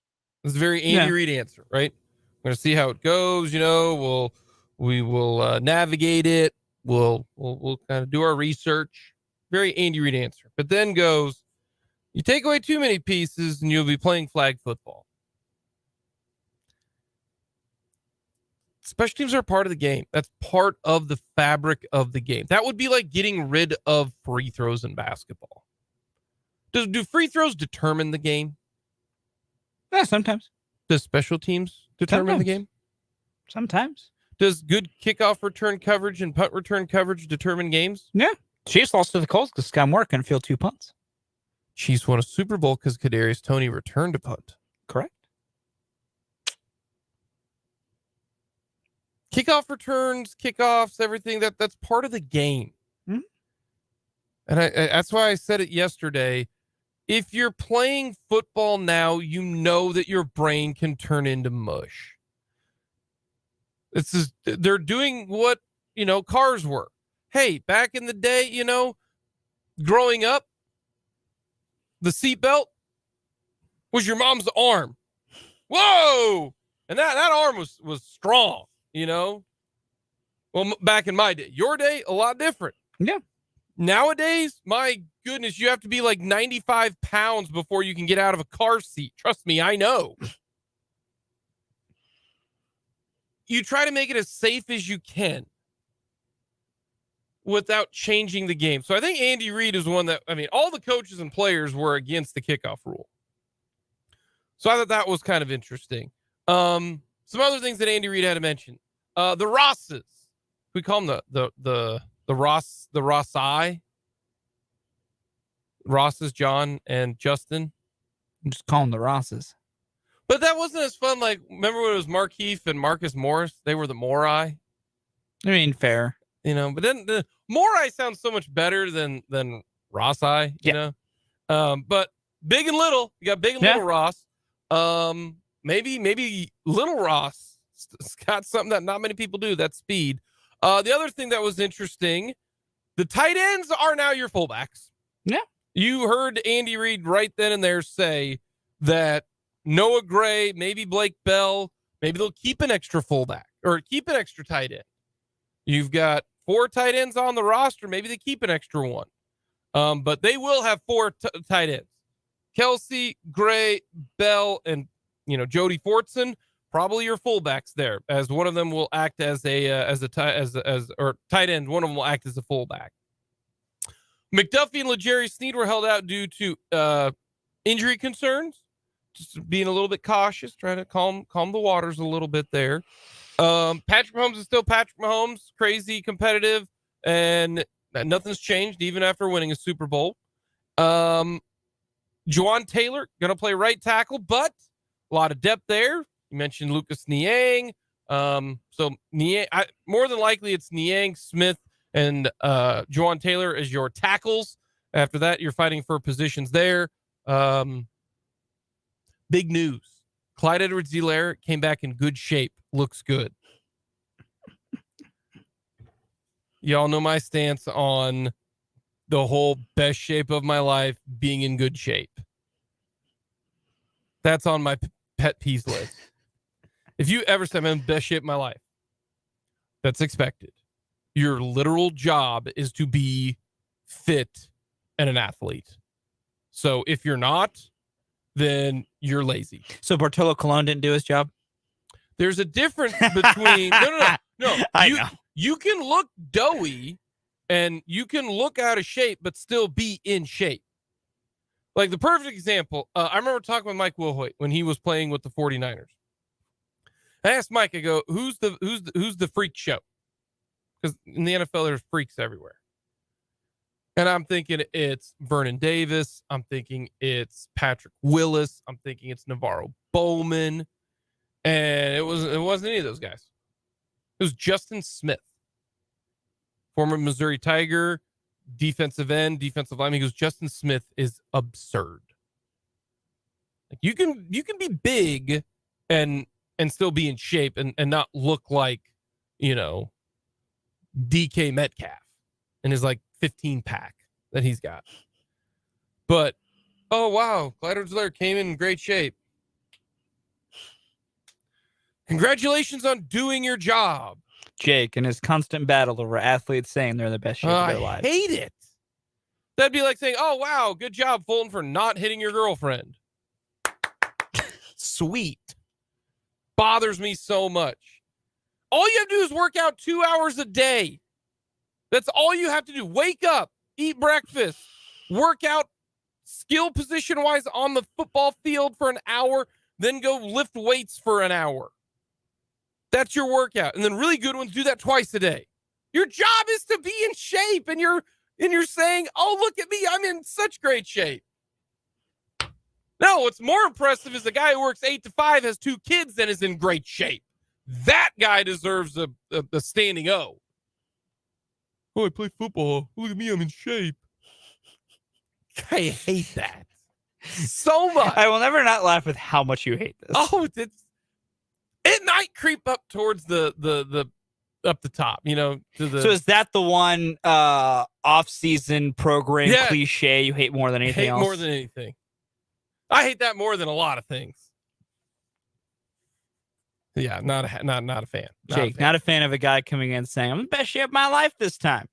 So does that mean you were pathetic and lazy and trash the couple years before? Awesome. We had that guy on our team. Sweet. So bad. It's so funny. You're so lazy. So funny to me. You're so lazy. It's so incredibly You get paid funny. an absorbent amount of money to work out.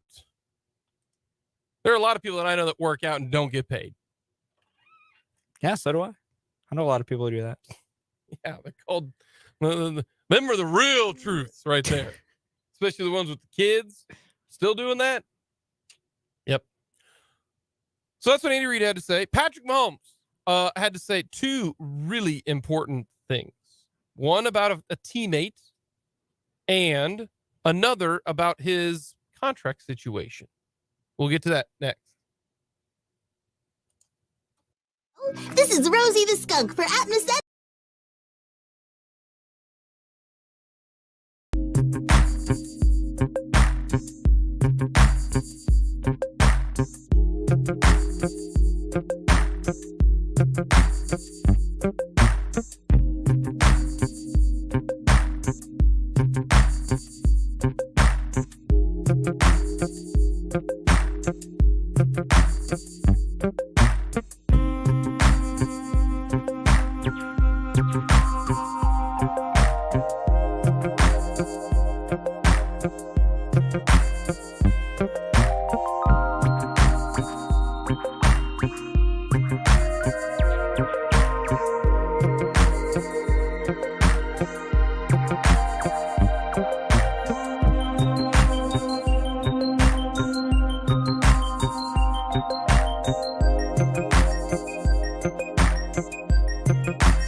Also met with the media today. He had a couple interesting things to say, most notably about his contract and about what teammates should be paid. Interesting. Patrick Mahomes, special assistant to the GM. Not a bad role. Not special assistant to GM, special assistant to the GM. Mm-hmm. His say matters. Here's what Patrick Mahomes had to say to the media today. Patrick, you've got a new backup now behind you with Blaine. Yep.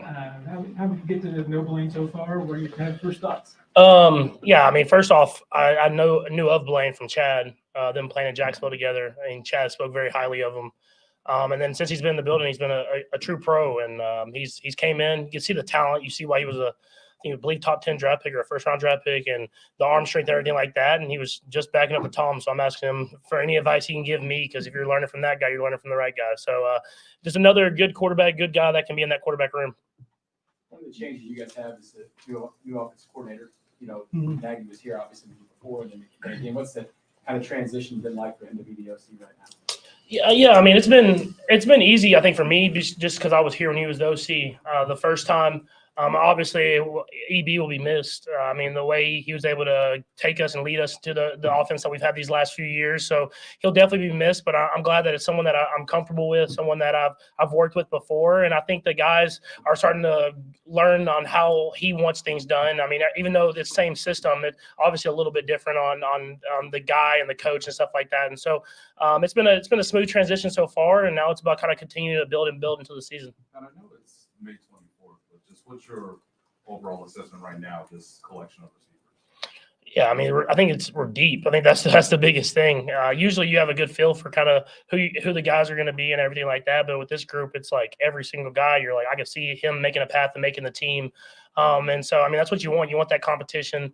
I thought even the young guys that have stepped in and done a lot of great things, and guys from other systems that have stepped in and done great things. So a lot of competition in that room. It'll play out throughout OTAs and camp, but I'm happy with where we're at in that receiving room. Patrick, with the offensive line, you got 2 new guys from line and then Donovan, just your overall impressions of them. Of course, as they said, May 24th, you don't know exactly what's going to go on, but just your overall impression of guys that are going to be protecting those tackles. Yeah, no, I think we're in a good spot. I mean, obviously we lost 2 good tackles this last year, and we were bringing in 2 guys that have had success at other places. And so they're getting familiar with how we do things, the words, or what I'm saying at the line of scrimmage, everything like that. But as far as talent and work ethic, they're both at the very top of that. And so it helps to have those 3 guys in the middle to help them through the process of learning a new system. And then, I mean, another position with the depth. I mean, if you look at our second line, you would say that starts at a lot of other places. So, I mean, I think Brett Veach and Coach Reid have done a great job of bringing in talent so that we can have that competition day in and day out. You had grown pretty close to Orlando. Mhm. What did you make of that situation and then seeing him go to become one of your bigger rivals in the NFC? Yeah, no, it's tough. I mean, I still talk to Orlando. I mean, we had we're friendship off the field just as much as on the field, and you understand how great of a player he is. He makes Cincinnati even better football team. So that stinks for us, but at the same time, I'm happy for him that he got to a good place where he was able to get a good contract that he deserved and everything like that. And we'll still have that friendship, but he's a competitor like me, so we're going to be wanting to be able to brag about who wins that football game.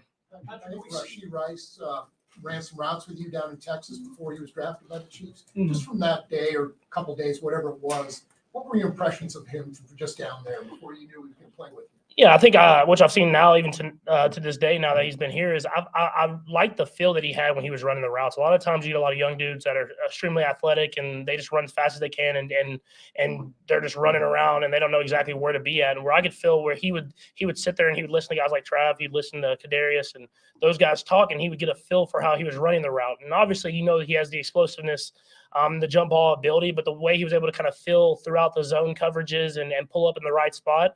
That's more of a veteran type mindset for a receiver. So I was very excited about that. And now we'll just continue to work him in here and there and continue to push him to be better and better. And he'll have an impact in this offense this year. Patrick, you have an opportunity to do anything. I mean, any event probably in the offseason you want to go to, you can go to. What's it been like, and how do you keep yourself grounded? Well, if you have 2 kids, it kind of keeps you grounded. But no, I've been able to do a lot of stuff. Obviously, we went to like the Met Gala and the Formula One and the Kentucky Derby, stuff that I've always wanted to do. I've always wanted to go to the Kentucky Derby, but I wanted to win the Super Bowl before I went. And obviously, the last one we had COVID that canceled that. So I was glad that we were able to experience that. It was an awesome race, and it's just picking and choosing what you can do. And then now we're back in football, so you're kind of really locking down and getting your body back in the right spot. But I have a few more trips, but nothing too major. I've kind of settled down for the rest of the offseason. Patrick, what's the value of this OTA time for you? What do you enjoy about it? Yeah, it's just building those relationships. We've had a lot of turnover on our team over the last few years, and I think you've seen that we're still a close-knit group. I think that just comes with almost everybody being here for OTAs and everybody coming into training camp, and we build those relationships. And I think that's what makes us a great football team. Everyone's talented in this league, but I think if you got guys that are all on the same page, offense, defense, special teams, that's what takes you to the next level. And around this time of the year, so much of the conversation is about whether the starting quarterback competes in these voluntary. But from your perspective, having the entire offensive line here, having veterans like Travis and obviously Clyde, what does it do for you, I guess? Yeah, it just keeps you on top of things. I think that you're in here, you're working. Like you said, you build those relationships. You kind of teach the little small things that we do within our offense and everything like that. But I think it's just you stay on top, you stay fresh, and I think that's the biggest thing. And there's a lot of competition. We take care of each other out there, but at the same time, guys push, and it helps when guys like those veteran offensive linemen and like Trav and all these guys are here because then it shows that hey, we all need to get in the building and get the work in. And Coach Reid takes care of us, and he's going to push you and back and let guys enjoy the off season. We have played a lot of games over these last few years. Couple more guys. You talk about building relationships. We hear about superstar players in different sports, like Michael Jordan. He wasn't really approachable. That's what other guys have said. You try to make it a point to go and talk to your other guy, your teammates on the team. Yeah, I think that's part of it. I grew up in a locker room, so I got to see kind of both sides of it. And I definitely the guys that were kind of more relationship guys that would hang out with even me or hang out with other guys, I knew that I wanted to be like them when I grew up. And so I got to see it from both perspectives. And I knew if I ever got in this position, I wanted to be the guy that's shooting in the locker room and doing whatever it is, hanging out with guys outside the building. Don't tell Veach about the shooting part, but hanging out with guys outside the facility, if that's at soccer games or baseball games or anything like that. And so I think that's part of the culture that I got brought into here. And it's really cool because then you get to go out there when you have success, you get to go to parade, and it's guys that you truly enjoy being around and having success with. You mentioned not being able to go to the Kentucky Derby and like other events during the COVID stretch, but upcoming you guys are going to go to the White House. Mm-hmm. What does it mean for you to have that opportunity usually given to the team that obviously wins the Super Bowl? Yeah, it'd be definitely a cool experience. I've never been to the White House or even seen it. I've been around a lot with my dad, but I haven't been able to even see it. So I'm excited to get there and see the history of it and the history that building and that city has had on America and everything like that. And so it'll be a cool experience for us. And I'm glad that we get to participate in that this year. It'll be like a once in a lifetime thing that I'm excited to experience. Last two, Todd and Bally. It's been about 3 years since you got your deal, and I see chatter everywhere. Mm-hmm. Patrick Mahomes underpaid, all this stuff, some new deals are going out. Everyone's got an opinion about it. We don't get a chance to ask you about it very often. How do you feel now, 3 years out from your deal? What do you want to see happen with your contract? Does it need to be renegotiated? Are you fine with how it works? Yeah, I mean, I always keep me, my agent, and the team always keep open communication. And we try to do whatever is the best for the team, but obviously I want to do the best for myself as well. But at the same time, I've always said I worry about legacy and winning rings more than making money at this moment. But I know we keep communication. We see what's going on around the league. But at the same time, I'll never do anything that's going to hurt us from keeping the great players around me. So it's kind of teetering around that line. You're not driven to be the highest paid quarterback average per year. That's not. No. It's more of a, you just want to do whatever to not hurt other quarterbacks whenever their contracts come up. But you want to kind of keep the bar pushing. And so it's not about being the highest paid guy. It's not about making a ton of money. I've made enough money where I'll be set for the rest of my life. But at the same time, you got to find that line where you're making a good amount of money, but you're still keeping a lot of great players around you so you can win these Super Bowls and you're able to compete in these games. Is that a hard line to walk? Yeah, it is. I think it is for all these guys. I think you see the guys that are getting paid this last offseason, they're trying to find that right spot. Everybody wants to get paid a lot of money. And whenever they think they're the best at their craft, they want to get paid like that. But at the same time, if you look at the greats in the league, I mean, they find that right spot where they're getting paid a lot of money, but at the same time, keeping a lot of these great players around me. And so I understand you look at the team and, you got guys like Chris and Snead and even Travis, all these guys that you need to keep around you to have these great teams. But at the same time, you want to make sure you're taking care of yourself. So we have open communication. I think that's the biggest thing. And you see that from Clark, you see that from Coach Reid, you see that from Veach and everybody is we just try to make sure that we have the best team on that football field and everybody gets what they deserve. Last one, Bally. Patrick, what's it been like for you to deal with Jackson's situation? Honestly, it's kind of the personal thing that I just kind of going to keep to myself. I mean, at the end of the day, I come here to play football and try to take care of my family at the same time. So I just kind of keep it to myself and just go out there and play football when I'm in the building. Just in a bigger picture sense, it seems like you really come to know how to deal with what's personal and what's private. Is that a process for you to navigate? I mean, I think that's a process everyone has to navigate in life. Obviously, I'm on a bigger stage.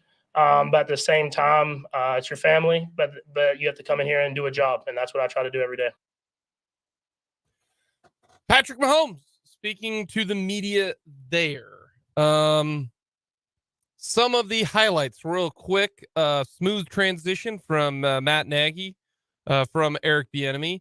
On the wide receiver, he goes, "We're deep," and then he kind of chuckles. That tells you, I think he feels okay with it. And this goes back to what we talked about, the other day, that some of the biggest plays that were made this last year by Mahomes were not to Travis Kelce, were not to Juju. It was to MVS. It was to Justin Watson. He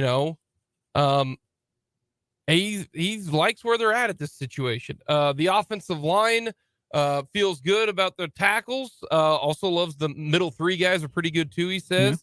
That was good. The contract talk. This is what he said. I always keep open communication. We do what is best for the team and do what's best for myself as well. I worry about winning and legacy than making money at this point. I will never do anything to keep us from keeping the best player, but also not hurt other quarterbacks. You want to keep the bar pushing. It's not about being the highest paid guy. I have made enough money to be set for the rest of my life. That is I'm not going to say never, but a pretty darn strong, I'm good with where we're at. Yeah, that's a very strong, I don't care that X players paid more than me. Yes. Like, it will bother Patrick Mahomes none that Russell Wilson wound up being paid more than him. Or so I think at some point that cap hit passes. Or Joe Burrow. Or Justin Herbert. Or, Jalen Hurts is up there right now. Like, Josh Allen. Patrick doesn't care. And that is a blessing of a quality, because I will never blame any guy that goes, I'm the best in my position, I should be paid like that. I don't blame any guy that wants that. This is you never know when next day you get a step on that field, your career's done. It could be the last one. So I get it. It's nice. And it's very refreshing to hear Patrick speaks openly about it and makes you feel good that the Chiefs don't have to worry about hamstringing their finances to make Mahomes happy. The way they make Mahomes happy is not by paying him, it's by keeping a good team together. So he does keep it open, though, because he said, I always keep an open communication, which he's becoming a savvy vet now when it comes to speaking to the media. But he says, I will make enough money to be set for the rest of my life. Mahomes is, I think, in a different situation right now than a Justin Herbert, a Joe Burrow, a Jalen Hurts, or a Josh Allen. I think Mahomes makes a ton of money off the field. Yeah. In endorsements. I mean, look what he's got that he's doing. And that helps. That helps maybe offset a little bit of the price tag on the field. Especially Justin Herbert. Herbert's not making the money off the field that Patrick Mahomes is. I don't see that happening. So when he says, I will make enough money to be set for the rest of my life, to quote the great Kevin Hart, the way his contract is set up, he's got his, contract, but then he's got that, year in advance that guarantees that money. It's kind of way his bank account is set up. I got my checking account, I got my savings account. If you know the bit that I'm talking about, you understand it. Great. But the way his contract's set up is that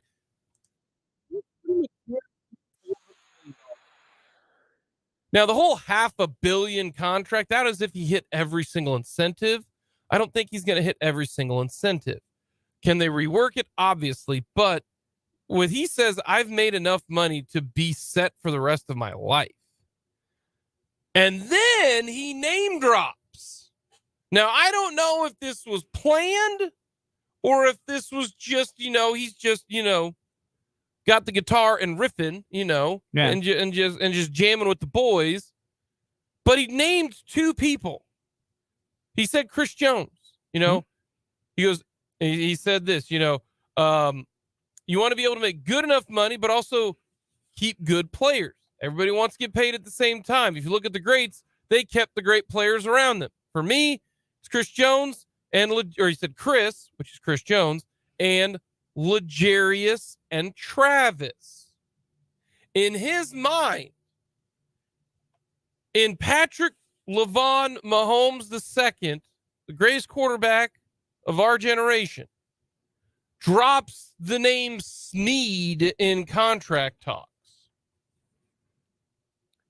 He lumped L'Jarius Snead with Chris Jones and Travis Kelce. If you don't even if you don't even think that, that's a subconscious thing there. And that's where I said, I don't know if he meant to say L'Jarius's name, but subconsciously in his, cerebral cortex and vortex and everything, he lumps L'Jarius Snead with Chris Jones and Travis Kelce. That's how good Patrick Mahomes thinks L'Jarius Snead is, just off the cuff. Yeah, it's how important he thinks he would be to keeping this team good and together.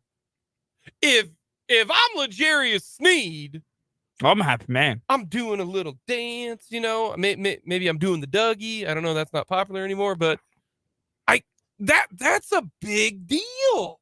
Yeah, no, it's a big deal because it means that a guy with a lot of pull on the organization would like you to be here, which means the organization probably going to try a little bit harder to keep you around, which usually translates to your paycheck going to have a few more zeros on the end of it. And it's never, let's put it this way. Maybe Veach views it differently because this whole cornerback room is a little different, What makes this even more interesting is they don't have to extend L'Jarius Snead right now. They don't. He's still under contract for one more year. But you've got Trent McDuffie, who looks outstanding. You got Jalen Watson, looks pretty good. You got Josh Williams. But then they just drafted another version of L'Jarius Snead. Virginia Tech. Shamari Connor. He's like a mini-me of L'Jarius Snead, played safety, played corner, bigger guy, that type of thing. It might depend on how does he do. If he has a really good year and has a big role and is an impact guy, then maybe you're looking at not signing L'Jarius Snead because you got cheaper guys elsewhere. But the fact that Mahomes said L'Jarius Snead's name, that's a good thing if you're L'Jarius Snead, that he thinks you're that you're an elite player. It is, and I will say this as well, depending on what the Chiefs do for other positions, you could also use these rookie windows for the other corners in the room to pay L'Jarius Snead. You pay Snead while the other members of the room are cheap. Then when L'Jarius' contract runs out is when you got to pay the other guys. So then you always, you're keeping your top corner talent and all your other good corner talents just dirt cheap. That's another way to do it. You're only paying one guy in the room. Those two quotes there by Patrick Mahomes about I've made more money in my life than his bank account. I mean, he's going to the Met Gala. Yeah, he is. He's one of those people. He's of that social standing. You don't get invited to that. They're not even inviting Travis Kelce to that. All right. Yeah, no. Met Gala is for if you're an athlete going to the Met Gala, you're in a different social stratosphere than your peers. That's kind of a big deal. Yeah. He's like Patrick Mahomes, 2 kids, boy and a girl. Me, boy and a girl. Patrick Mahomes. You're still on this, buddy? Been to the Derby. You're still on this, buddy? I've been to the Derby. The difference now is, he's winning Super Bowls. Yeah. And, he's going to Formula One races. I'm going to Little Rock this weekend. Good for you. Gonna go to Little Rock. Does it have a little rock in it? Yeah. Going to Little Rock. Little Rock. Yeah, so that, very stupid joke I just made. Patrick Mahomes and myself, we're 2 peas. Yeah. The 2 kids though does keep you grounded. Oh my goodness, that humbles you real quick. Good stuff from Patrick Mahomes. Coming up next, we will get to the Royals. They released their lineup yet? Not yet. Maybe within the next commercial break. Potentially. They will release the lineup. and we will let you know here on Mic'd Up. Coming up, we'll finish off this 2 o'clock hour coming up next.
Turner.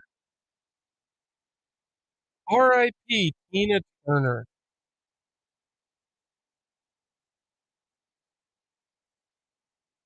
She was terrific. Yeah, she was. Like, you look at the songs, because Tina's obviously a little bit older than you and I. 89 years old. Tina Turner passing away today. Born in 39. But what's love got to do with it? Proud Mary. But man, did she have some hits. Oh, yeah, she had some bangers. Oh my goodness. Absolute bangers. You click on them and we could just start playing, I'll tell you this, Dan and Brandon better throw in some Tina Turner jams for the queen of rock and roll. Oh man. Private Day, the best. What a great song that one was. We Don't Need Another Hero. Some hits. Tina, no. Tina Turner passing away today. Bummer. God, Tina Turner, fantastic. Fantastic. You can play us out with some more Tina if you want. Who was the other another famous singer just passed away? Couldn't tell you. Gordon Lightfoot. Gordon Lightfoot passed away like a couple weeks ago. Yeah, something like that. You didn't even know about Gordon Lightfoot. No, I didn't. Gordon Lightfoot. That dude wrote more songs than you've been alive. Fantastic. Gordon Lightfoot. Brendan still makes fun of me because I still think The Wreck of the Edmund Fitzgerald is an absolute classic song. You haven't even heard of it, have you? Nope. Just an absolute terrific song. Absolute terrific song. We'll get a timeout. R.I.P. Tina Turner.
Wrapping things up on this edition of Mic'd Up. All right, Fulton, what do you got?